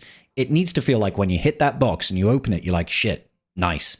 This means I can actually go from R0 to R3 or to R5 in one fell swoop, right? And then in the later ones, it should be a little bit more significant. But hey, if I agree with Ranger, if the box is like it gives you 5, 4, and 3 of the signal data. It's just like, fuck, that doesn't do anything, bro. That doesn't touch the sides. Like, you might as well just not give me the box. Might as well bring back the Galactic Challenge rewards at that point. Yeah. So we'll see. We'll see. Part 2 of his question is, what should be the value of the signal data for the episode track currency? So we're getting incomplete and flawed. So tiers 2 and 3 are going to the episode shipment store. What are we thinking should be the cost and the amount? I'm hoping the amount is big. I am too. Because you see it like a lot of the gear, you can buy like 2 bits of gold gear. It's like, I don't care about 2. Like, give me, I don't care if the cost is expensive, but give me like 20. And I don't care if it costs like 5,000 to 10,000 episode currency. Like, just give me something that it feels like for the whole week, that's a decent enough purchase, I'll buy it every week type of thing. But obviously, I suppose that might then, that having them at that tier might lock other people out. They'd have to add multiple instances of lower amounts, I guess. It's tricky. That's really tricky. I don't know. They've got whole economists, I imagine, building models for this sort of shit. Looking at how much currency do you get numbers and how much is it worth and all that sort of shit. So I'm not sure. I just hope it gives us flexibility. Thank you, Breezy. Molin Quizder, a question for Scribe. How would you do your free-to-play guild? How would my free-to-play guild do if your opponent had R10 squad on both front walls? It depends on the team. Like, Relic 10 can still be insta-killed. Depends on the character that's using it. So probably not great is how I would say. You know what they're asking. They just want to know, when you cry, how hard will you cry? Is it going to be soaked t-shirt? Is it going to be like just complete and blubbery? You've just snotted down your entire front half. Like, what are we dealing with in terms of grief and coping? I will cry so much, right, that my entire head is going to shrivel up and look like a walnut because there is literally no more moisture left inside of me. I will be distraught. Alternatively, I really wouldn't give a fuck because it's just territory war. I'm just like, okay. And in a free-to-play guild that's 150 million GP, I don't really care about TW results. We still win most, but, it's like, we'll survive. I'll focus on doing well in the raid. And that'll be good enough for me. So Topaz has a question. How describe in the tribe? What do you think the impact of the new isolated error system will have on GAC, if any? Fuck all would be my immediate response. It's going to be nothing, and then a whole team, right? But, nothing, whole team. So you're not going to have any of these like interstitial periods anymore where it's like, okay, now let's see if we can make use of the second marquee character to be released in the 5-man team that ends in a Journey Guide or Galactic Legend. Can we find some clever use? That's kaput. So that's gone.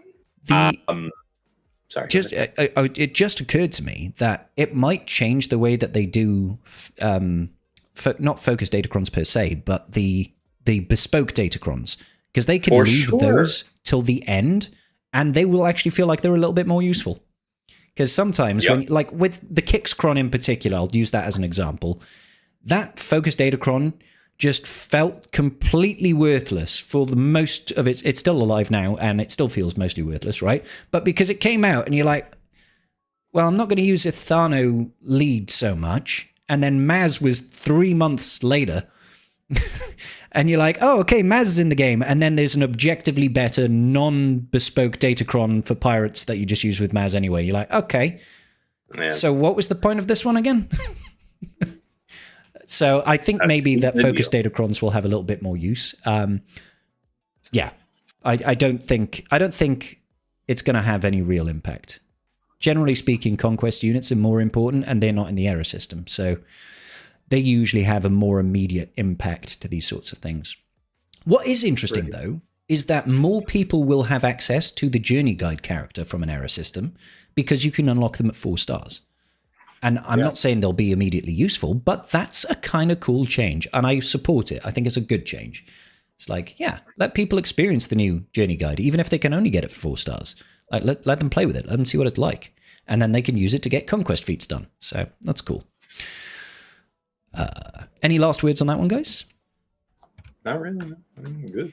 Cool. I'm just trying to get us through these last couple of questions here. Rover. We're doing great job, everybody. Rover comes in with the Karth has watched the first episode of The Skeleton Crew. So this is a staple question in our tribe talks. Every week, Rover asks Karth if he's watched The Skeleton Crew yet. And every week, Karth has not watched The Skeleton Crew. But he has watched the first episode. Will he continue? I don't know. Probably not.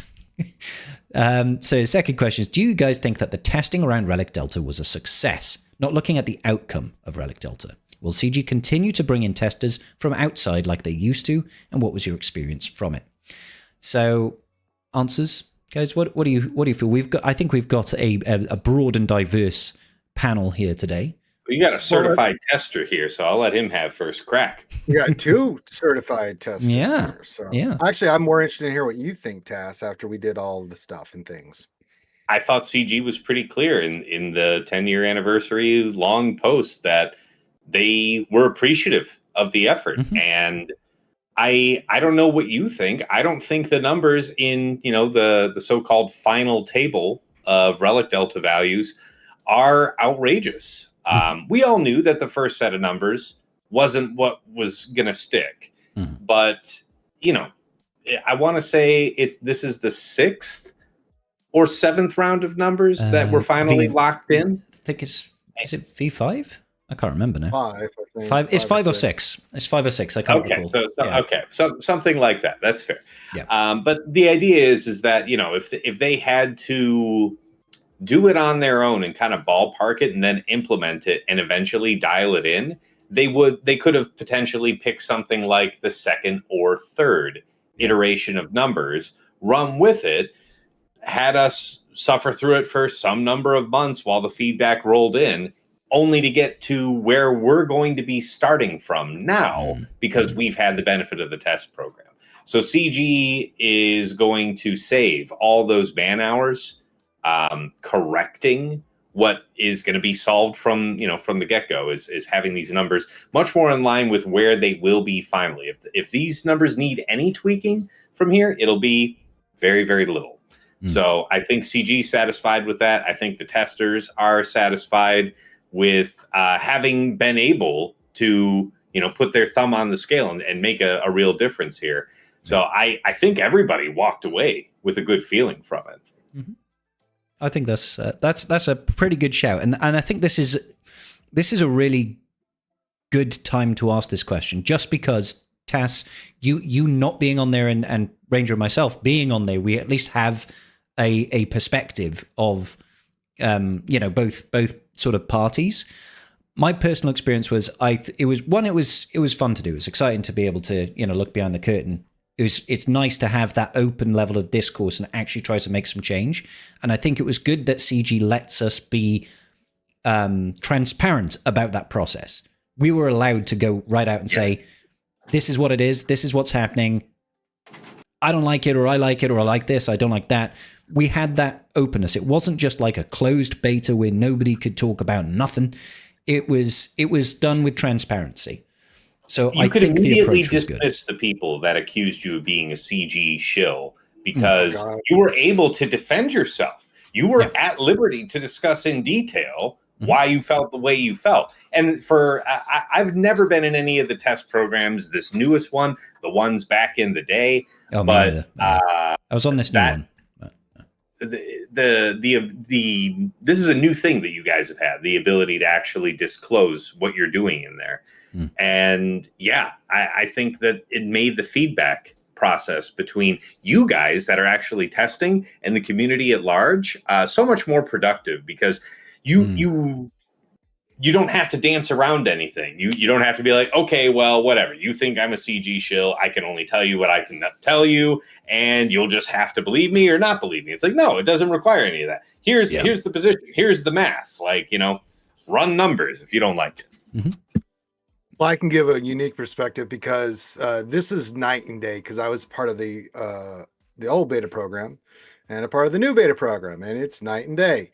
And the only reason people know that I was a part of that is because there's an oopsie from Chrome revealing that I was one of the testers on one of the streams, and we just ran with it. And trust me, I've heard all the complaints. I just let it go right over my head. Oh, you're a shill, blah blah blah. I'm like, really? Okay, moving on. You're dumb. Get away from me. Kind of thing.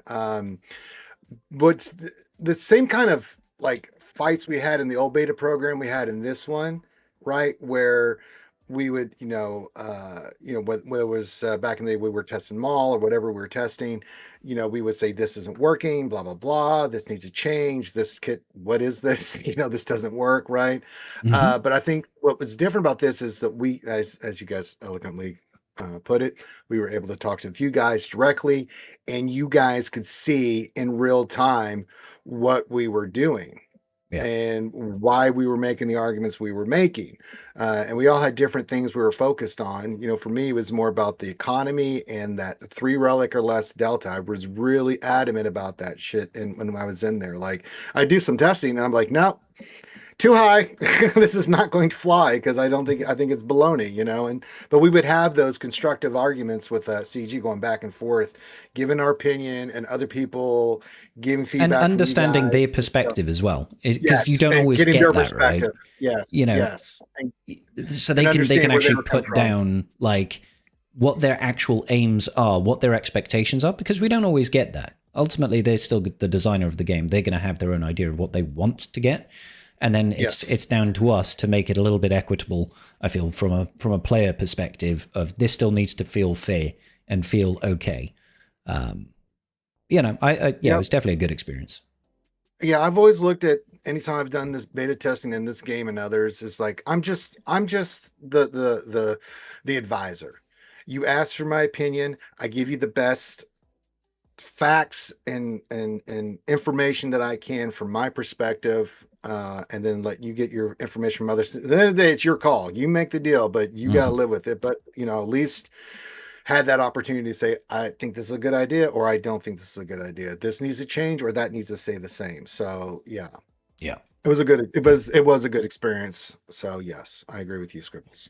So the last question that Rover has is, what is your most prized Star Wars collectible that you own, and why do you love it so? For me, it's my Lego. This is me, Rover, not me.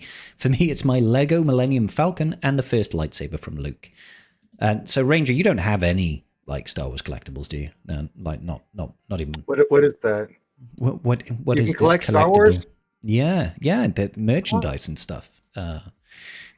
So, what do you have a favorite, Ranger, and why? Yeah, it's my picture I got to take with 2 memories, collectibles, but I've got my picture with Tamora Morrison and stuff, but the picture with me behind me with Hayden and Ewan and getting to meet them and stuff and all that I got to do that day was a lot of fun, and they're awesome guys and they were very nice and talked with us, and Desi did a very good job until after she left the room to bust out crying because she was so happy. It was beautiful.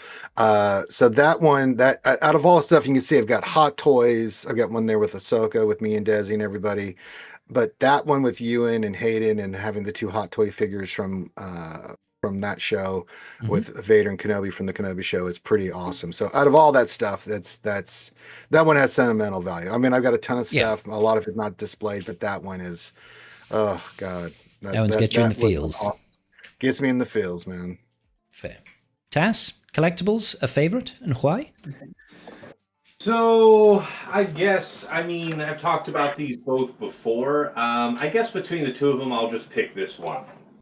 I was a huge fan of the original Star Wars customizable card game back in the 90s. Yeah. It was all the rage for us nerds in middle school.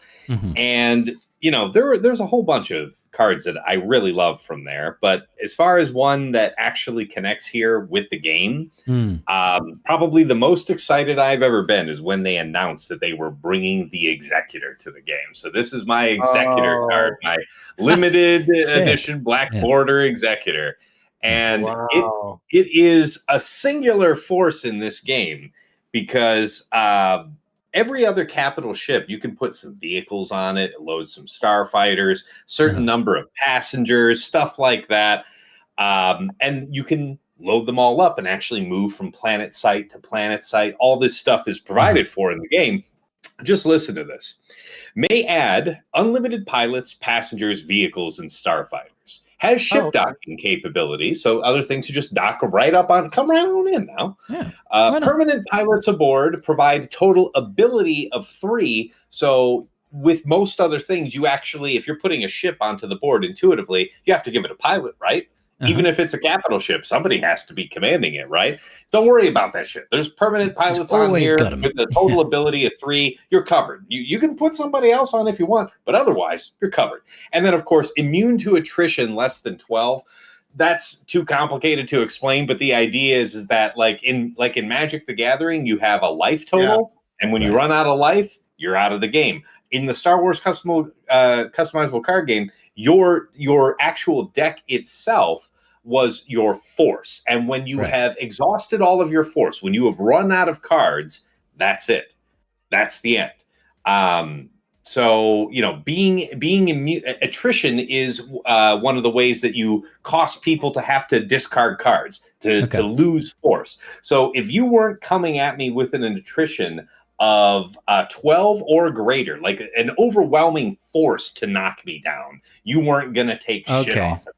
It's kind of like damage reduction then. So it's like it's like that, like a damage reduction of 12. Like a mitigation. A mitigation. Like an armor class. Yeah, you could think of it like that. Like you have to get over this number to start doing anything at all. And it was a high number. Gotcha. Just cool. I was super stoked about that. Yeah. Awesome. That's a good story. We're such awesome nerds.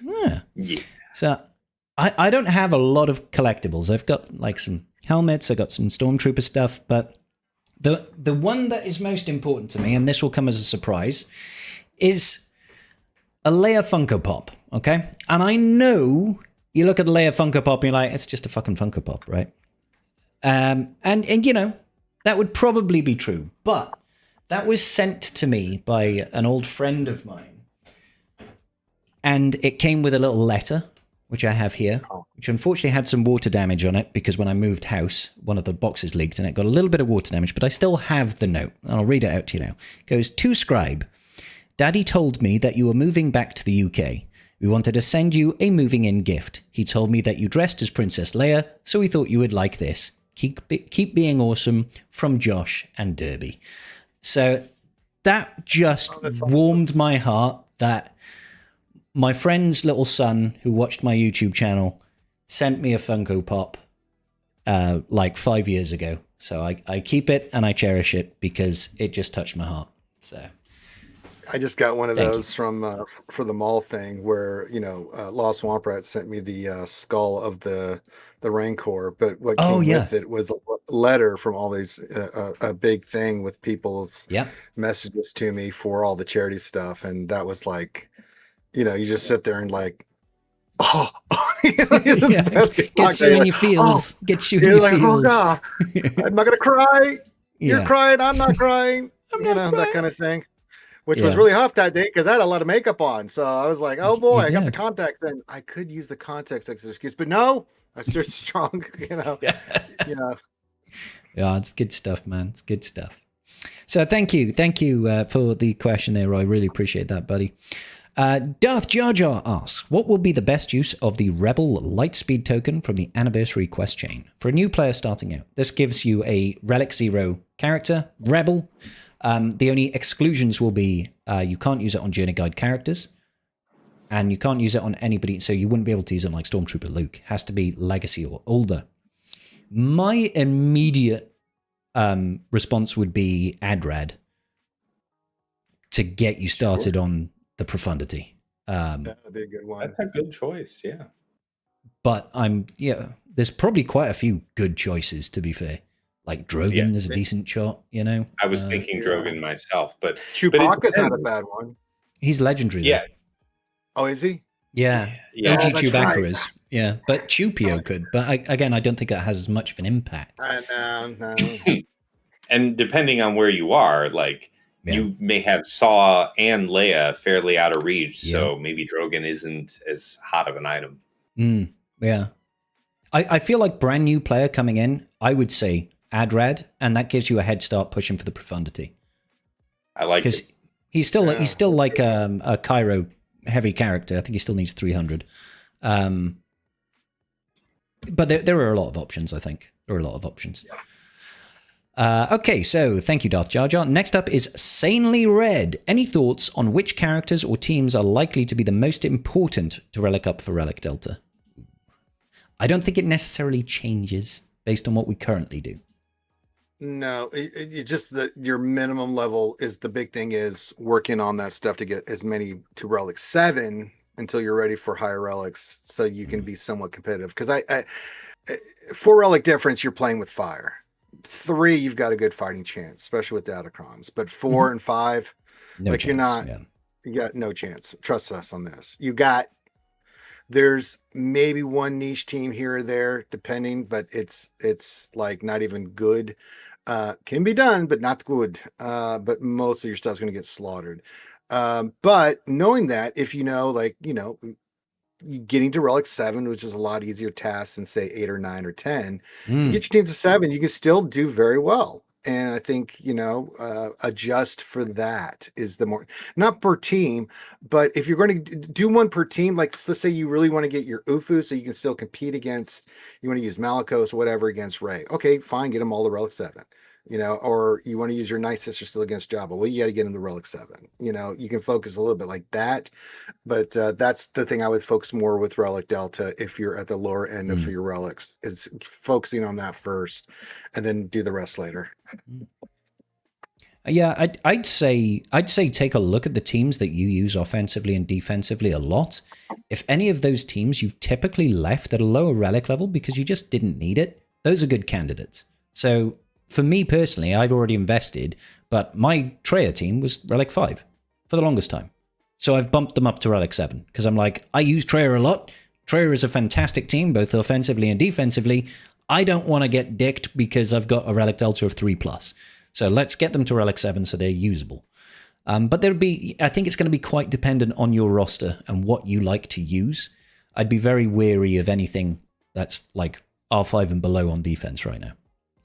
Thoughts, Taz? I mean, yeah, I'm going to be applying stuff very differently than everyone else. So I don't really have anything to give that's probably not, it's going to be less relatable advice than what you guys gave. So I think I'm good with what you guys said. Yeah. The 180 plus Relic 9's situation is a unique atmosphere to live in, I imagine. Yeah, I have to restrain myself from giving comments sometimes before, because it's like I can hear the words in my head before I say them, and it's like then there's the checking voice in my head that says, "Yeah, you're going to put that one out there, are you? You're gonna say that? Are you gonna offer that really helpful tip for the people?" Yeah, just wail more, just get more Relic 9s, bro. Yeah. Thank you for the question. Oqui says, how do you guys farm up Mark II thermal exchange units for modding? Because I never seem to have enough, and they drop once in roughly every 12 blue moons. Tass is going to be a great source for this one. He's massive into his moddings, and I agree, the Mark II thermals are a pain in the tits. The Mark II thermals. Let me go look that up. I don't even have the game on right now. They're the piece that you need from 6D to 6A. That's in every piece, I think, is the one we're talking about. You get 25 of them in the weekly shipments from the episode shipment store, I believe.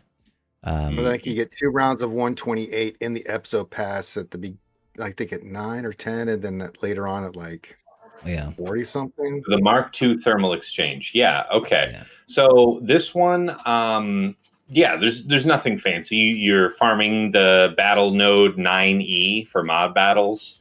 But the thing is that you should really farm this if, you feel like you've got good coverage for mods in general. Like I feel there's more profit for more people in farming mods and taking up new mods than farming these materials to perfect them. Personally, I am buying the mod slicing materials, both in the cash pack form and in the crystal pack form, going from 6E to 6A. I farm the lower materials, going up to 6E. 6 dot, yeah.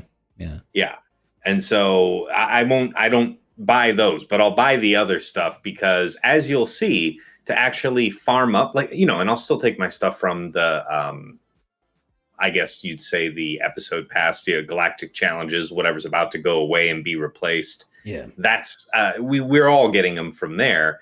I'm definitely hot about them any which way I can. But if you're trying to just straight up farm them, there's really no other place but Battle 9E on the mod battles. Yeah, it is, unfortunately. It's a sucky one. Yeah, it's not worth it to spend your energy farming that node, because you could drop 150 crystals, or you could drop 6 full refreshes, and you'll come away with like 7.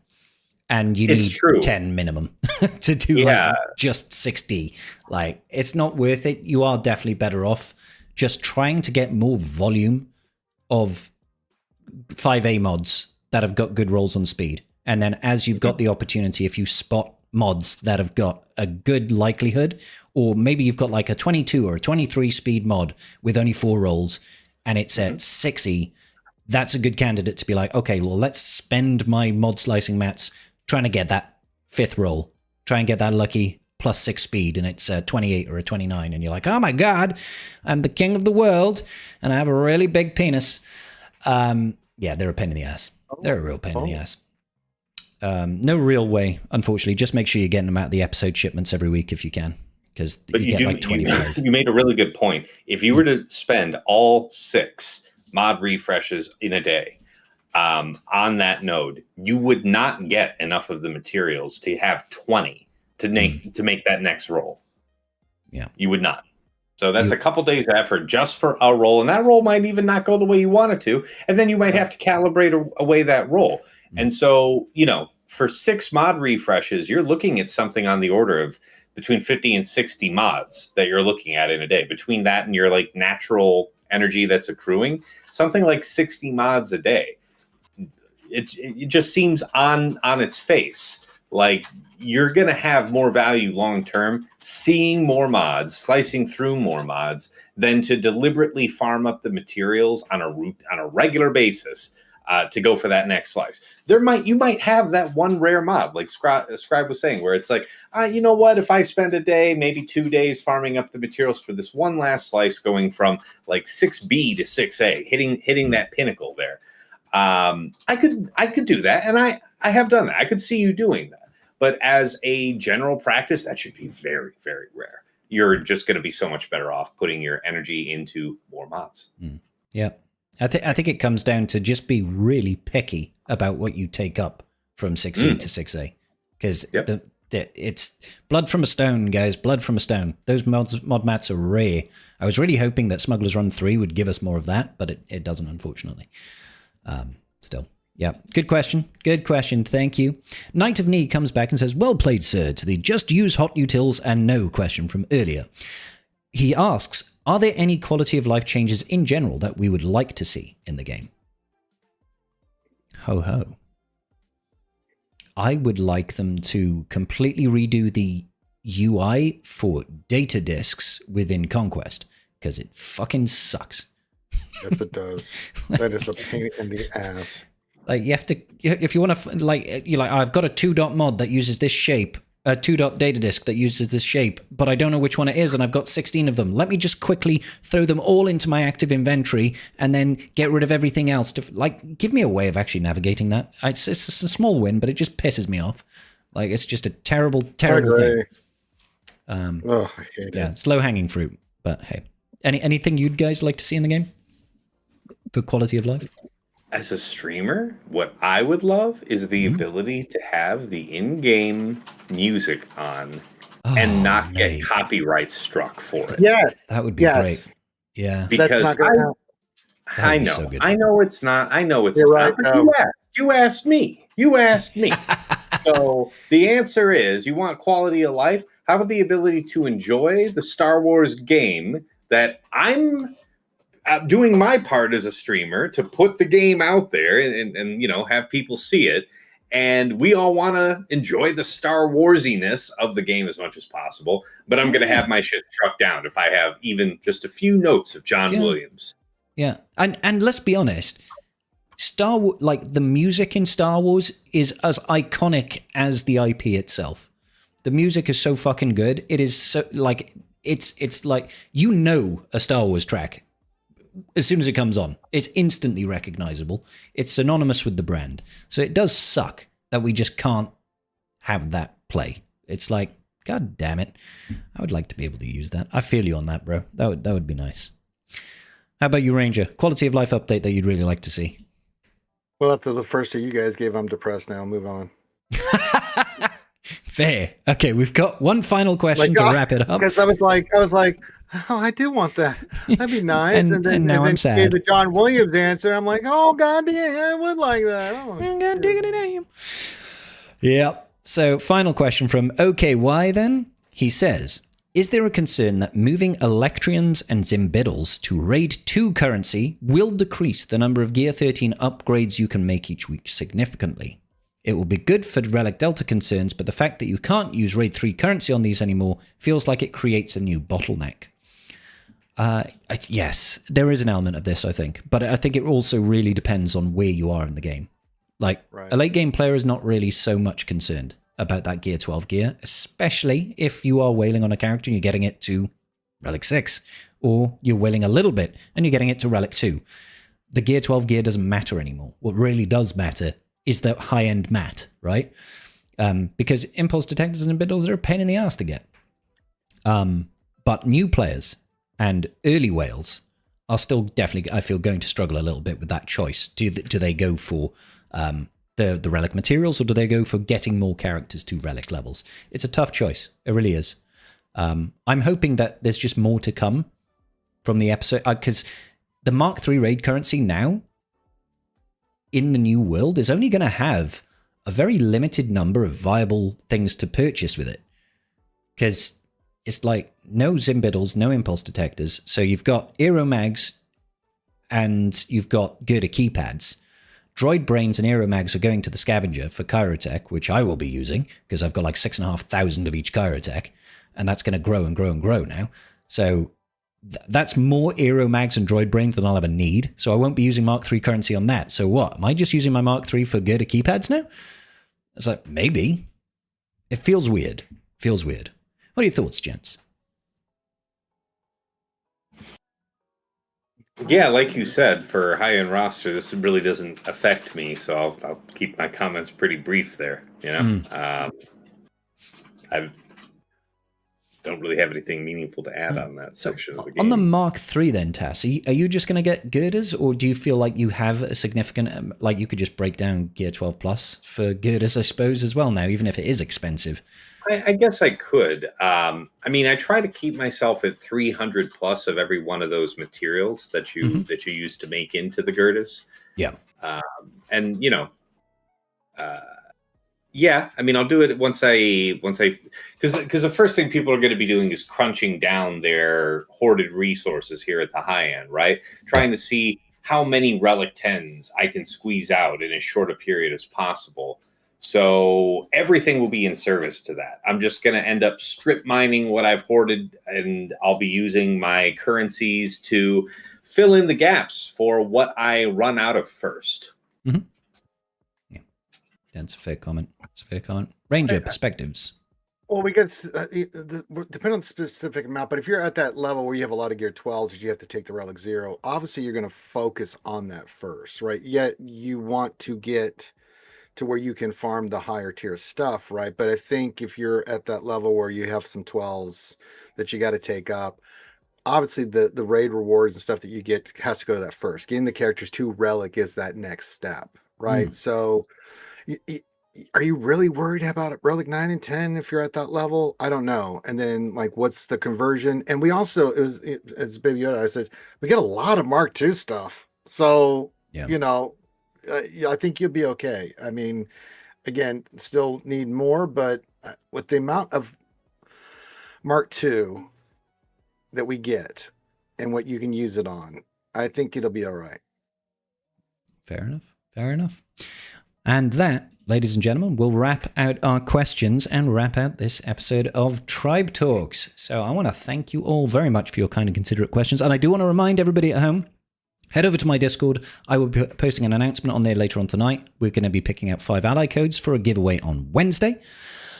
Last thing, Tasnix and Ranger J, thank you both so very much for taking time out of your day to join us here for our extended Tribe Talks. I do appreciate you, gentlemen. Would you like to pimp your shit? Well, sure. You can catch me live at twitch.tv/Tassinix, and I also simulcast and make other videos on my YouTube channel. That's Tassinix Gaming. Thank you so much for having me. Always a pleasure, Tass. Ranger? Yeah, you can find me on Reality Skewed Gamers on Twitch and YouTube all the time. Stream lots of stuff. Hi, Sanely. And pretty much every day but Sunday, I'm doing multiple streams on those channels. Again, thanks to every channel I've been on, I can say thank you for last Friday. It was Halloween from a week ago where I did the mall. Big shout out to Scribe, who came and hung out for a little bit. We raised an astronomical ton of money for the American Cancer Society. So yes, thanks everybody for coming out for that. But yeah, feel free to come on by. You're more than welcome, and come join the insanity. Thank you all so very much. Good night, everybody. Big love.